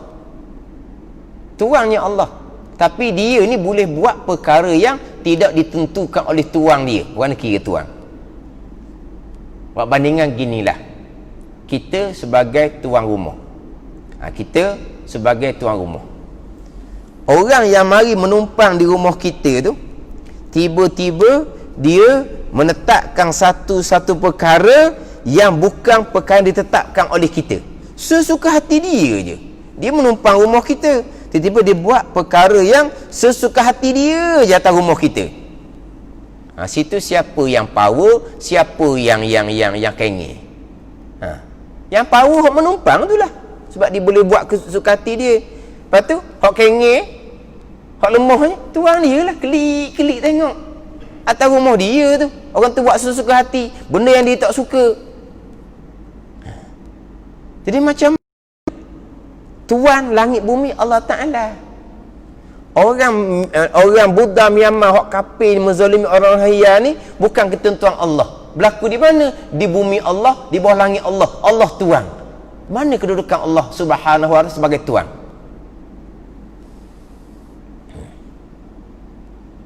Kemudian pula Allah tidak menentukan. Ni akal hok karuk ni. Tapi Allah kuasa dak nak melemahkan orang kafir Buddha. Allah kuasa dak nak melemahkan dia. Biar dia jadi qawi ke? Dia qawi tak ada kat dia tu. Tak ada. Myanmar tak ada qawi dah. Biar qawi awal-awal itulah dia dah kat dia. Tuan boleh buat ke tak? Tuan boleh buat. Tuan boleh buat tak dia jadi tak boleh bangun ke, jadi lembek ke, jadi apa? Tuan boleh buat ke tak? Tuan boleh buat. Tapi kenapa tuan tak buat? Tuan biarkan orang Buddha kafir itu menzalimi orang Rohingya Muslim? Kenapa tuan tak buat? Kalau tuan kuasa. Tapi tuan tidak menentukan ni. Tapi tuan biar je. Tuan nak pakai akal rebah lah. Macam ginilah. Orang buat zalim kat orang. Polis ada. Polis ada kuasa tu. Tapi polis tengok je. Orang kita kata apa ke polis tu?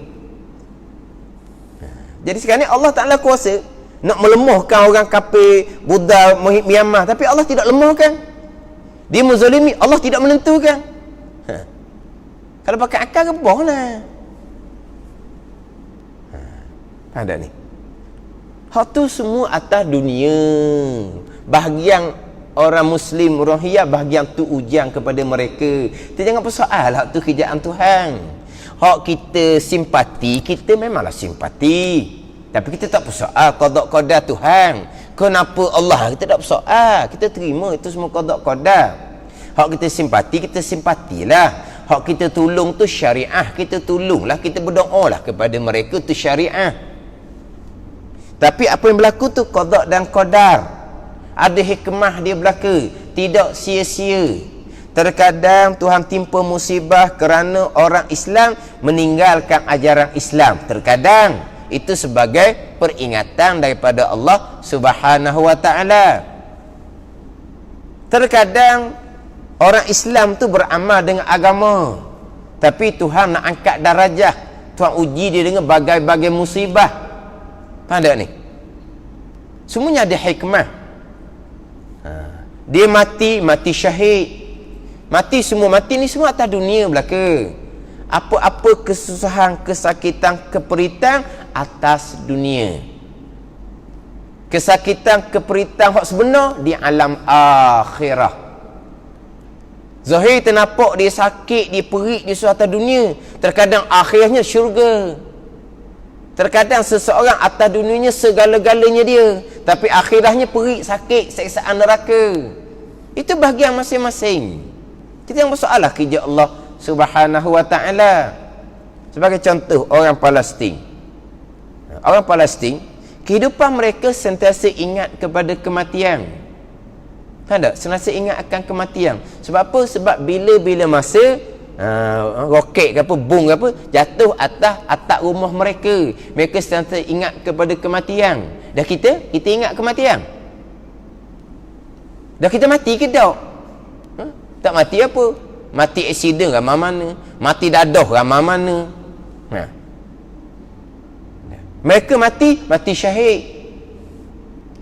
Di kalangan keluarga mereka memang ada di kalangan hak mati syahid, berperang lawan dengan Zionis kafir laknatullah tu. Jadi ada keluarga mereka mati syahid. Mereka akan dapat syafaat daripada keluarga yang mati syahid. Dan kita ada ke keluarga kita mati syahid makrakah, peperangan lawan kafir? Tak ada. Itu bahagian dia. Zahir dunia mungkin nampak bagai-bagai, tapi seseorang itu bahagia ke tidak, akhirah. Ahli syurga, orang ni orang bahagia. Walaupun atas dunia dia mati sekalipun, dia aniayai. Orang yang syakir celaka, ahli neraka. Walaupun atas dunia, dialah segala-galanya. Ada ni.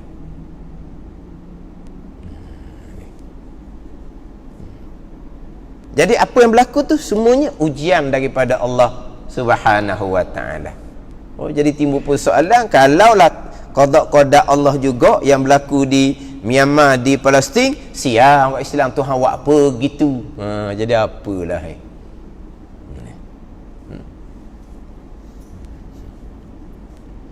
kita tak payah persoalah kerjaan Allah Subhanahu wa taala. Semuanya ada hikmah belaka, kita terima, kita redha.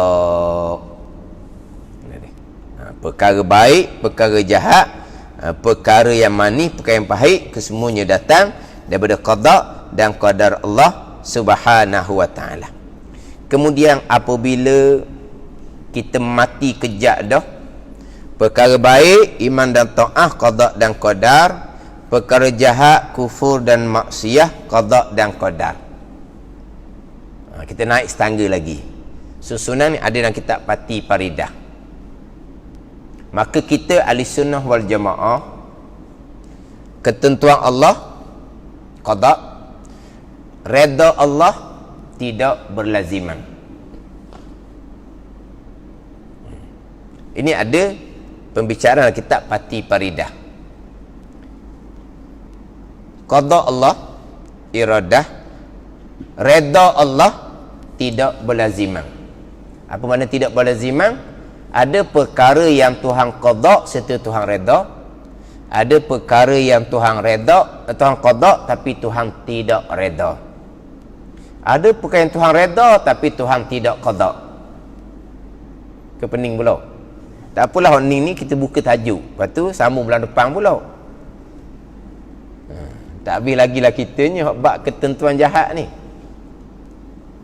Jadi pegang kita mati dah. Perkara baik, iman dan taat, qada dan qadar. perkara jahat, kufur dan maksiat, qada dan qadar. Pegangan percakapan yang baik daripada Allah, yang tak baik datang daripada kelemahan diri kita sendiri. Kejak dah kitanya baik jahat, qada dan qadar. Ahli sunnah wal jamaahnya qada Allah, redha Allah tidak berlaziman. Ada perkara yang Tuhan qada serta redha, ada perkara yang Tuhan qada tapi Tuhan tidak redha, ada perkara yang Tuhan redha tapi Tuhan tidak qada. Adapun Mu'tazilah, dia sangat-sangat jauh dengan hak kita ahli sunnah. Hak Mu'tazilahnya, sekalian perkara yang tak qada pasti Allah redha. Perkara yang Allah tak redha pasti Allah tidak qadakan. Tu hak Mu'tazilah. Mu'tazilah ni bercanggah sangat-sangat kita ahli sunnah. Kita ahli sunnah, qada Allah, redha Allah tidak berlaziman. Tidak berlaziman dengan apa ni? Ada perkara yang tak qada serta redha, ada perkara yang tak qada Allah tidak redha. Ada perkara Allah redha tapi Allah tidak qadakan perkara yang Allah Taala redha tadi. Ada pun Mu'tazilah, dia lari berapa persen orang panggil ni. Mu'tazilahnya perkara yang telah qada pasti Allah tak redha, Allah tak redha pasti Allah tidak qadakan. Hak ni sambung daripada rukun iman yang ke-6 tadi tu. Baik, jahat, qada dan qadar. Kalau sini kita jadi macam apa ni? Selahaboh mereka. Jadi macam pusing semula, tak berapa nak kemah molek tu. Hak qada qadar baik dan jahat. Tapi kalau kita lah Mu'tazilah baru rasa munasabah. Mu'tazilah macam mana? Sekalian perkara yang telah qadakan pasti Allah redha. Dah dia qada, dia redha lah. Kalau perkara yang Allah Taala tidak redha, pasti dia tidak qada, dia tak redha. Sedap kok tu. Lepas tu buat serupa Allah dengan diri sendiri. Buat serupa Allah dengan diri sendiri. Kita benda yang kita menentukan, menetapkan, kita pasti redha, ya? Ke mana? Ada juga perkara yang kita menentukan, kita menetapkan, tapi kita terpaksa. Kita tak redha mana, tak kenang mana kepada budak tu, dah nak kita nak sangat, kita pakai ya lah. Ada juga tau. Kita menetapkan, okey, kahwin ya, kita menetapkan, kita terima dah. Tapi kita redha ke tak? Ada juga. Tak berapa nak kenang molek. Tapi goliknya, apa yang kita tetapkan, apa yang kita putuskan, pasti kita redha, suka. Kalau perkara tu kita tidak redha, tidak suka, pasti kita tidak akan tetapkan. Kita gitu lah tau. Jadi Mu'tazilah ni buat Tuhan gitu juga. Apa perkara yang Tuhan qadakan, pastilah Tuhan redha sebab dia yang qadakan. Perkara yang Tuhan tidak redha, kalau Tuhan tak redha, memang Tuhan tidak akan qadakan dia tak redha. Ni Mu'tazilah. Kita ahli sunnah, qada Allah, redha Allah tidak berlaziman. Kita balik semula kepada rukun iman yang ke-6. Perkara baik, iman dan ta'ah. Tuhan qada, Tuhan qada. Tuhan redha ke tak? Tuhan redha. Kufur dan maksiat, qada Allah, kan? Allah Taala redha ke tak? Allah tidak redha. Tu kata tidak berlaziman. Perkara baik, iman dan ta'ah, qada Allah serta Allah redha. Perkara jahat, kufur dan maksiat, qada Allah tapi Allah tidak redha.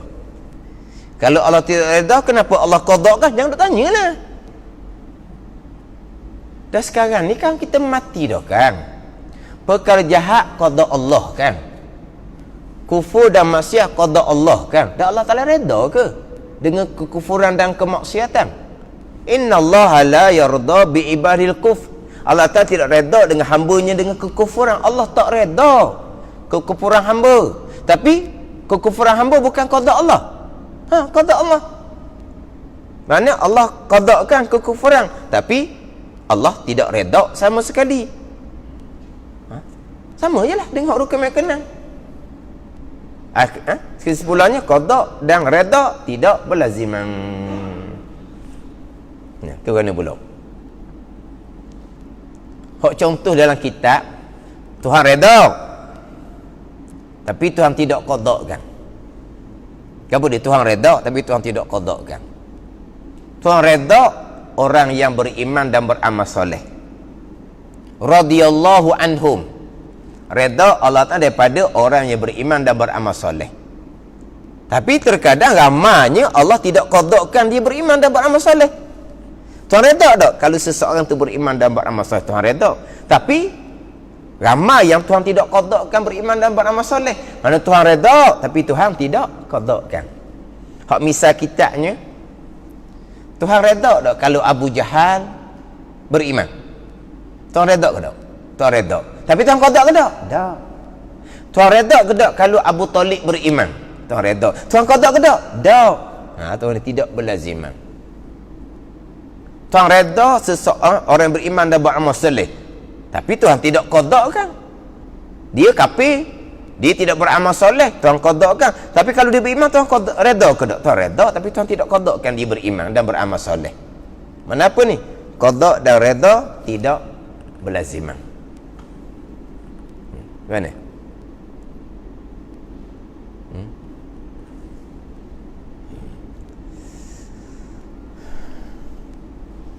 Dia hok duha ke mamang di 2 jam. Kalau duha di Kota Terengganu boleh balik dah ni 10.30 dah. Dia sejam setengah aja di Kota Terengganu. Jadi ke mamang ni dia 2 jam. Cuma hari ni rasa berat kepala. Slow. Rasa sedang molek stesen berhenti. Rasa berat sikit. Rasa tak sihat sikit. Apa nak kita ambil satu. Ni slow dah ni slow dah ni. Bila kita nak sambung kitab Wisyah pun tak tahu ni. Kira-kiranya kita buat Wisyah duha ni tak payah dah. Sebab apa? Parti Faridah ada dah maghrib. Kita kira hak duha, hak maghrib. Kitab lain, masa lain. Kita ikut jalan kita.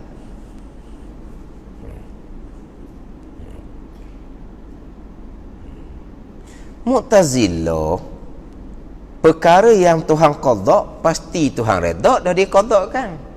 Perkara yang Tuhan tidak redha pasti Tuhan tidak qadakan. Sebenarnya tak redha. Qada apa benda tak redha? Sebab apa kita Mu'tazilah? Sebab Mu'tazilah Allah Ta'ala hanya qadakan perkara baik. Maka Allah Ta'ala redha lah dengan perkara baik. Perkara jahat Allah Ta'ala redha ke tak? Allah tak redha dengan perkara jahat. Pasti Allah tidak qadakan. Itu Mu'tazilah. Ada ni. Samalah, tak lagi daripada Mu'tazilah kita nak cerita semua dah kan. Mu'tazilah perkara baik qada dan qadar. Perkara jahat bukan qada Allah. Jadi perkara baik Mu'tazilah kata qada dan qadar. Allah Ta'ala qadakan perkara baik dengan pasti Allah Ta'ala redha. Perkara jahat Mu'tazilah kata Allah tidak qadakan. Sebab apa? Sebab perkara jahat Allah tidak redhakan. Mu'tazilah. Bukan hak lain pun daripada kita nak cerita sama hal Mu'tazilah. Tapi dari segi akal, dia nak makan dengan Mu'tazilah. Kalau perkara tu diqadakan oleh Allah, pasti Allah Ta'ala redha. Kalau perkara tu Allah tidak redha, pasti Allah tidak qadakan. Kenapa Allah nak qadakan perkara yang dia tidak redha?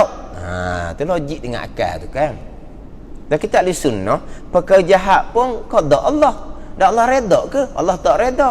Kalau Allah tak redha, kenapa Allah qadakan? Jangan nak tanyalah tu. Waktu kata kalau main kau akal tak mengaji molek hak rukun mak kenang ni, nak duduk di ni landasan akidah Ahlussunnah wal Jamaah macam mana? Ni landasan ni kalau gelincir Mu'tazilah, bukan Ahlussunnah. Walah kita naik setangga-setangga ni masih lagi hak tajuk rukun iman yang ke-6. Baik, jahat, qada dan qadar. Hak baik Tuhan qada serta redha. Hak jahat Tuhan qada tapi Tuhan tak redha. Kalau Tuhan tak redha, kenapa Tuhan qada? Apa nak soal hak kerjaan Tuhan? Kalau tuan tak redha, tuan tak qada lah. Mana kamu menafikan pekerjaan qada Allah. Canggah semula dengan rukun imam kita mati dah. Larilah balik kitanya. Kan pekerjaan qada Allah kan, pasti Allah tak redha perkara jahat. Lepas tu kenapa Allah qada benda tak redha? Tu kata la yusalu amma yaf'alu wa hum yusalun. Jangan duk tanya kerjaan Allah. Kita yang akan ditanya pada hari akhirah.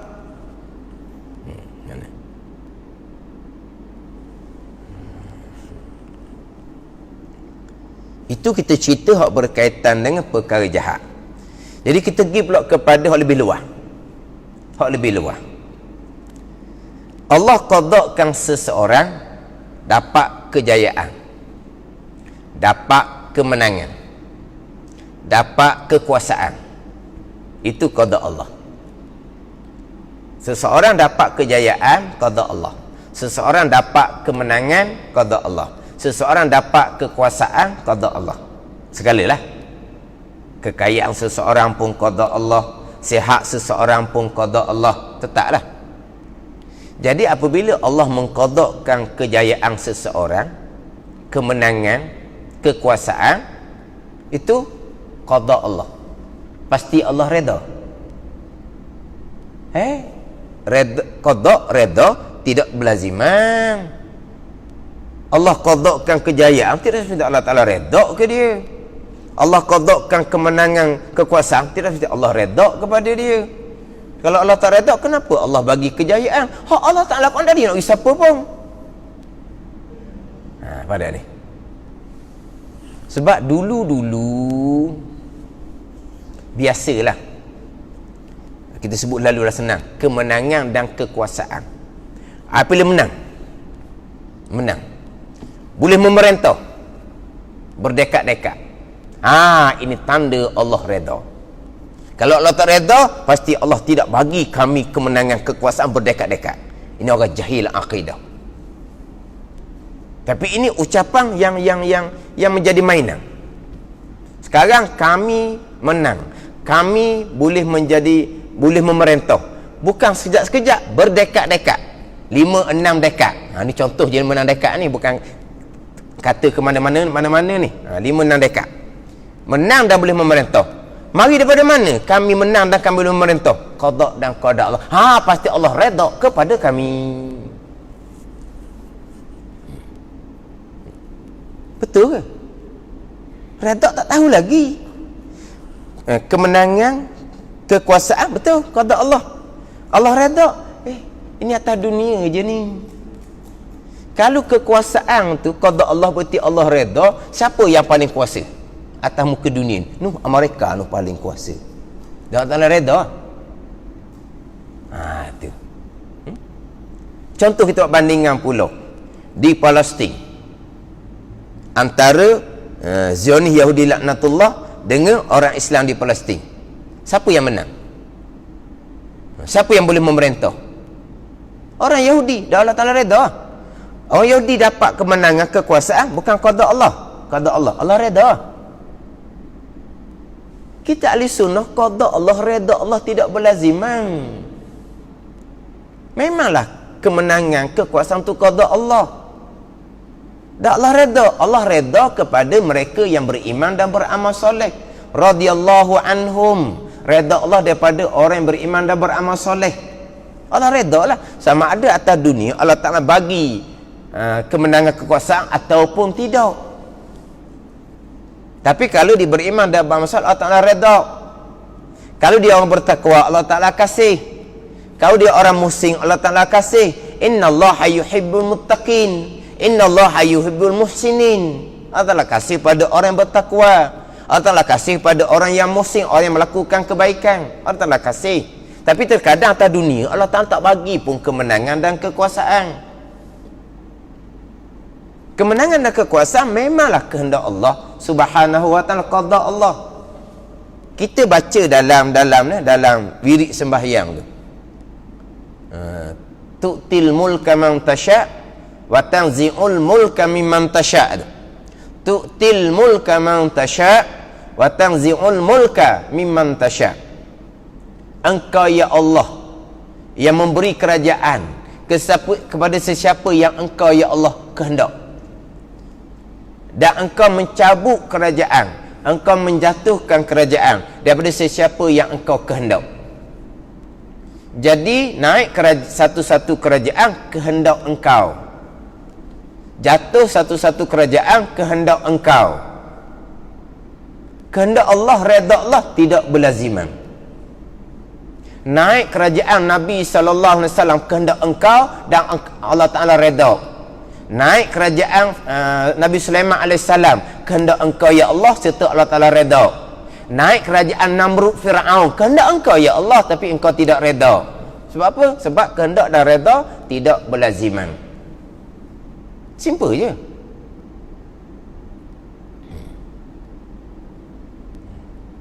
Jatuhnya Khalifah Uthmaniyah kehendak engkau ya Allah.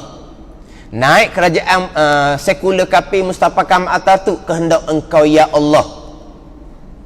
Lepas tu jatuh Khalifah Uthmaniyah, Allah tak redha kepada Khalifah Uthmaniyah. Naik kerajaan Mustafa Kamal Atatürk, Allah Ta'ala redha kepada Mustafa Kamal Atatürk. Tak. Redha tak redha, tilik. Dia beriman beramal soleh ataupun tidak. Dia bertakwa ataupun tidak. Naik jatuh kerajaan memang kehendak engkau ya Allah, tapi kehendak Allah dengan redha Allah tidak berlaziman. Faham tak? Lepas tu hok kata boleh memerintah 5-6 dekad orang, lepas tu jatuh guli bating, mana redha Allah pula jadinya? Ni orang tak faham akidah belaka ni. Memang kehendak Allah Subhanahu Wa Ta'ala apa yang berlaku, tapi redha, redha kepada yang beriman dan beramal soleh. Ni contoh-contoh. Ingat tak hak ni almarhum Dr. Mursi.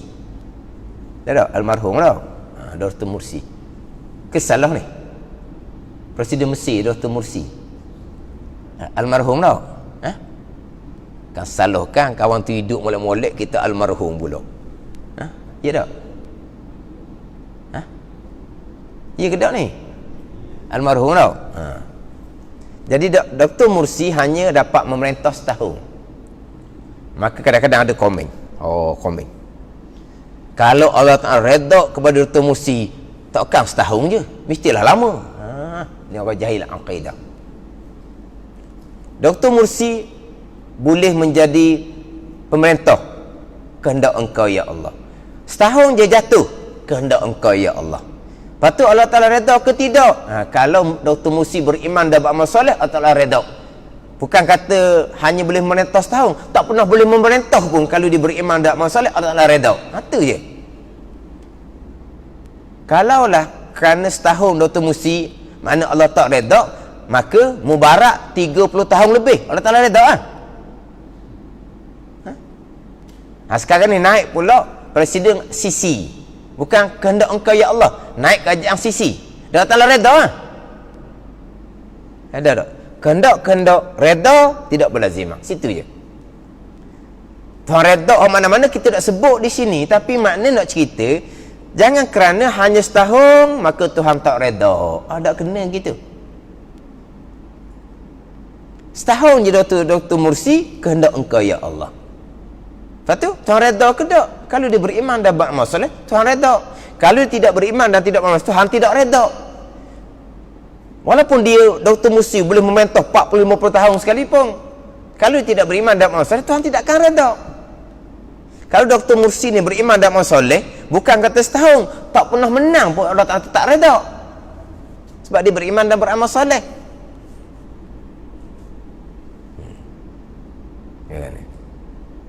Dulu sungguh-sungguh ni memang menjadi satu hujah.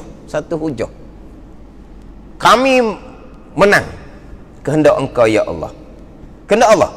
Kalau Allah yang tentukan kami menang, pasti Allah redha restu kepada kami. Kalau Allah tidak redha tak restu, Allah pasti tidak akan bagi kami kemenangan. Sekali dengar tu macam ya je.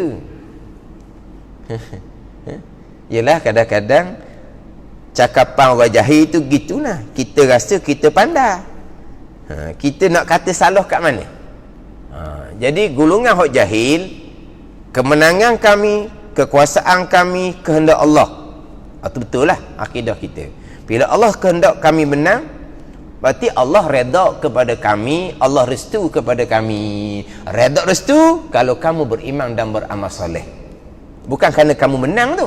Menang tu ujian daripada Allah Subhanahu wa taala. Tapi kalau kamu tidak beriman dan beramal soleh, Tuhan tidak redha kepada kamu walaupun kamu menang, kamu boleh memerintah lama mana sekalipun. Tapi apabila disandarkan kemenangan pada redha Allah, kita ni pula tak reti nak jawab.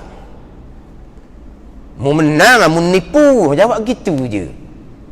Menang lah, mu nipu, jawab gitu je. Dia cerita bab Tuhan redha ke dia, Tuhan restu ke dia. Dan mu menang lah sebab mu nipu. Dia lari tajuk pula dahnya.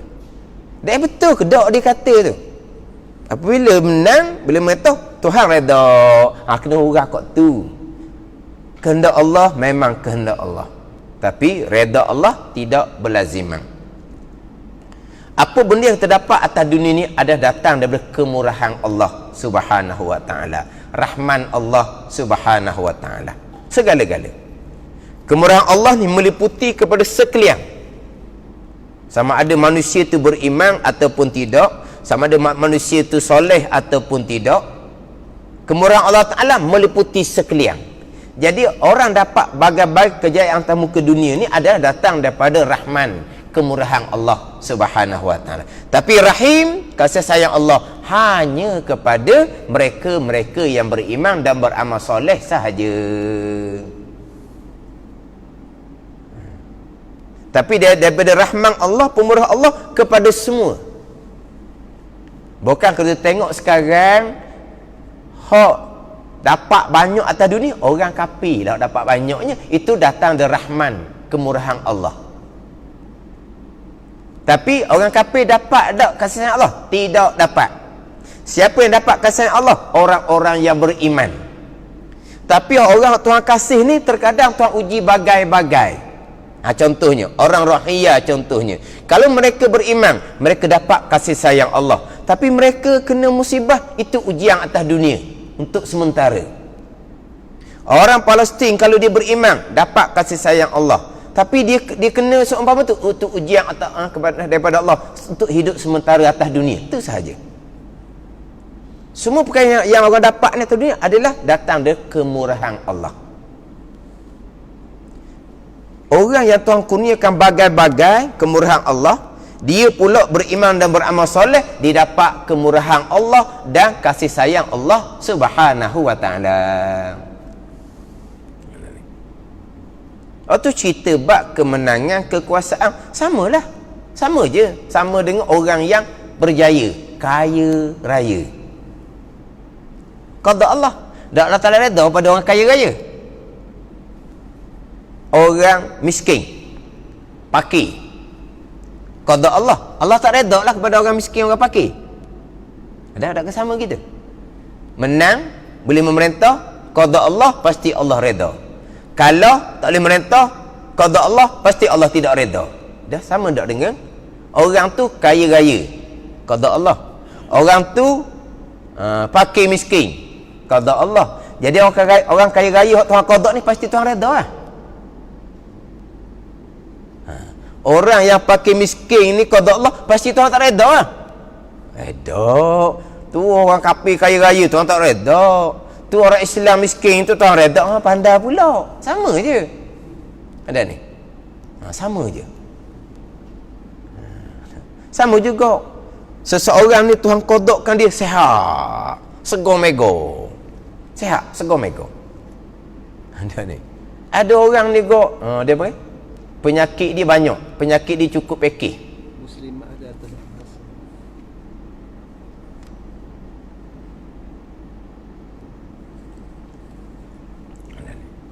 Orang ni Tuhan qadakkan dia segar mega. Tak padang umur, segarnya. Ada orang ni penyakit dia cukup pekeh, orang panggil. Mana penyakit cukup pekeh ni? Semua penyakit ada di dia belakang. Tuan cakap ni, dia tu penyakit cukup pekeh. Jadi orang segar mega ni qada Allah, Tuhan redha. Orang yang penyakit banyak duduk hospital tu, penyakit banyak. Tuhan tak reda. Dan kalau Tuhan reda, kenapa Tuhan beri sakit? Itu kerja Tuhan, bukan dia lah. Hak tu kalau Tuhan tak reda, kenapa Tuhan beri segar? Hak dia, bukan dia nak beri segar pun. Buat atas dunia sementara tu kau. Tapi nak ceritanya, segar dia qada Allah. Tuhan reda. Tengok tu beriman beramal soleh ke tak? Sakit seseorang qada Allah. Tuhan reda ke tak? Tengoklah kalau dia beriman beramal soleh, Tuhan reda lah ke dia. Tapi kalau Tuhan reda kerana dia beriman beramal soleh, kenapa Tuhan qadakkan dia sakit? Jangan nak tanya kerja Tuhan. Jadi sama je. Kita buat misal tadi, kemenangan, kekuasaan sama dengan kekayaan, kesihatan, kesemuanya qada Allah. Allah reda ke tidak? Qada Allah, reda Allah tidak berlaziman. Orang yang tidak pernah menang, orang yang tidak pernah dapat kekuasaan, orang yang miskin, orang yang ada sakit bagai-bagai, qada Allah Subhanahu wa taala. Patut Allah tak reda lah dia Allah tak reda lah buat dia sok mama. Dah. Kalau Allah reda, kenapa Allah tak bagi dia menang? Kalau Allah reda, kenapa Allah tak bagi dia kaya? Kalau Allah reda, kenapa Allah tak bagi dia sihat? Jangan nak tanyalah kerjaan Allah. Tapi pegang kitanya, qada, reda tidak berlaziman. Semua perkara Tuhan qada belaka. Hak mana Tuhan reda? Orang yang beriman dan beramal soleh. Hak tu hak Tuhan reda. Ada ni.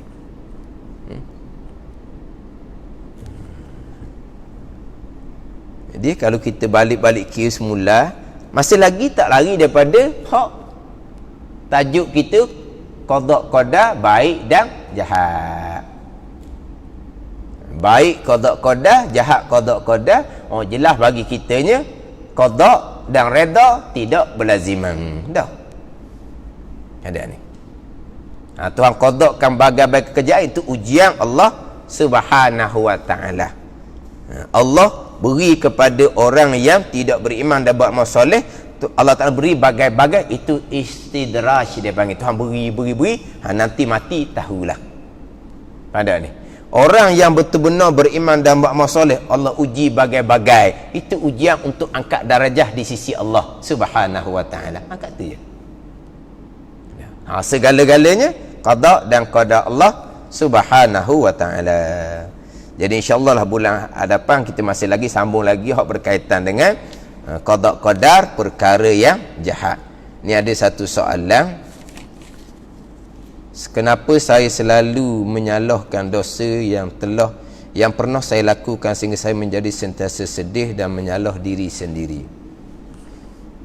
Hak saya sebut tadi, reda Allah, qada Allah tidak berlaziman.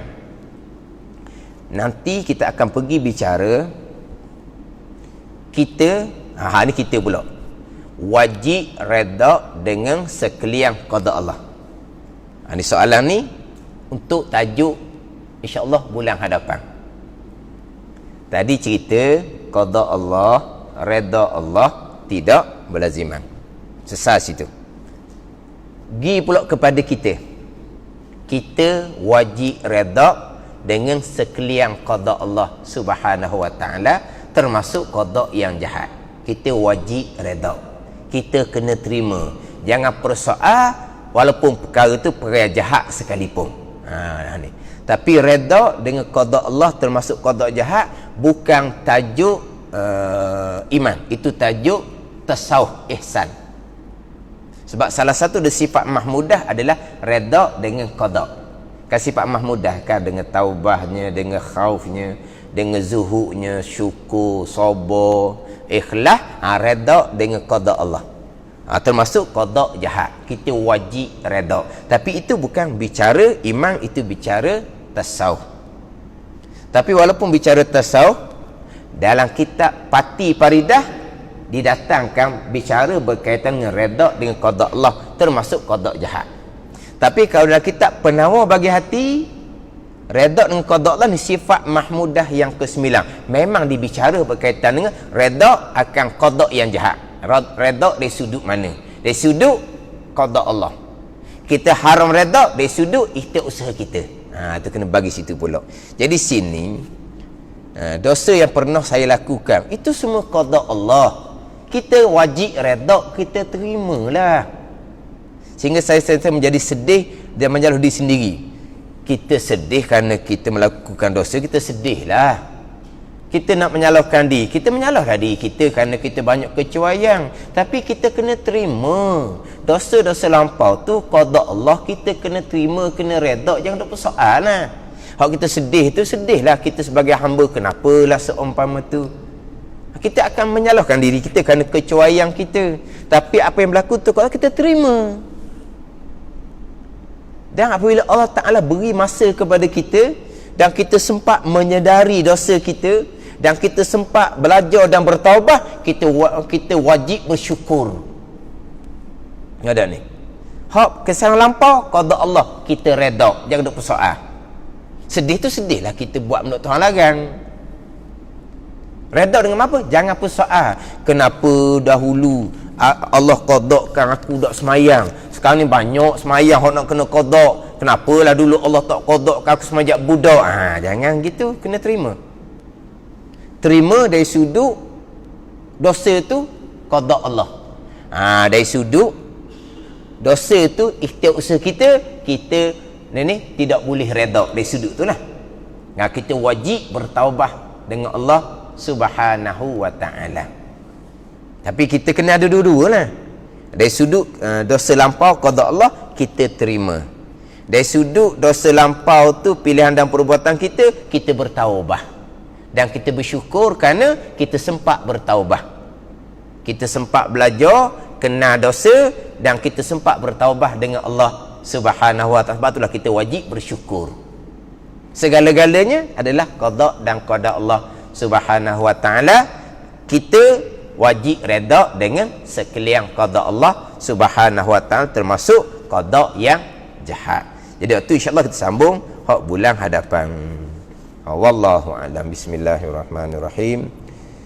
Alhamdulillahirabbil alamin, wassalatu wassalamu ala sayyidil mursalin wa ala alihi washabbihi ajma'in. Allahumma iftah alaina futuhal arifin. Allahumma allimna ilma aqdamin wa fahimna famasabikin warzuqna riqat talibin. Allahumma zidna ilma wa alhiqna bis salihin. Wa sallallahu ala sayyidina Muhammadin wa ala alihi wa sahbihi wa sallam. Walhamdulillahi rabbil alamin. Wassalamualaikum warahmatullahi wabarakatuh.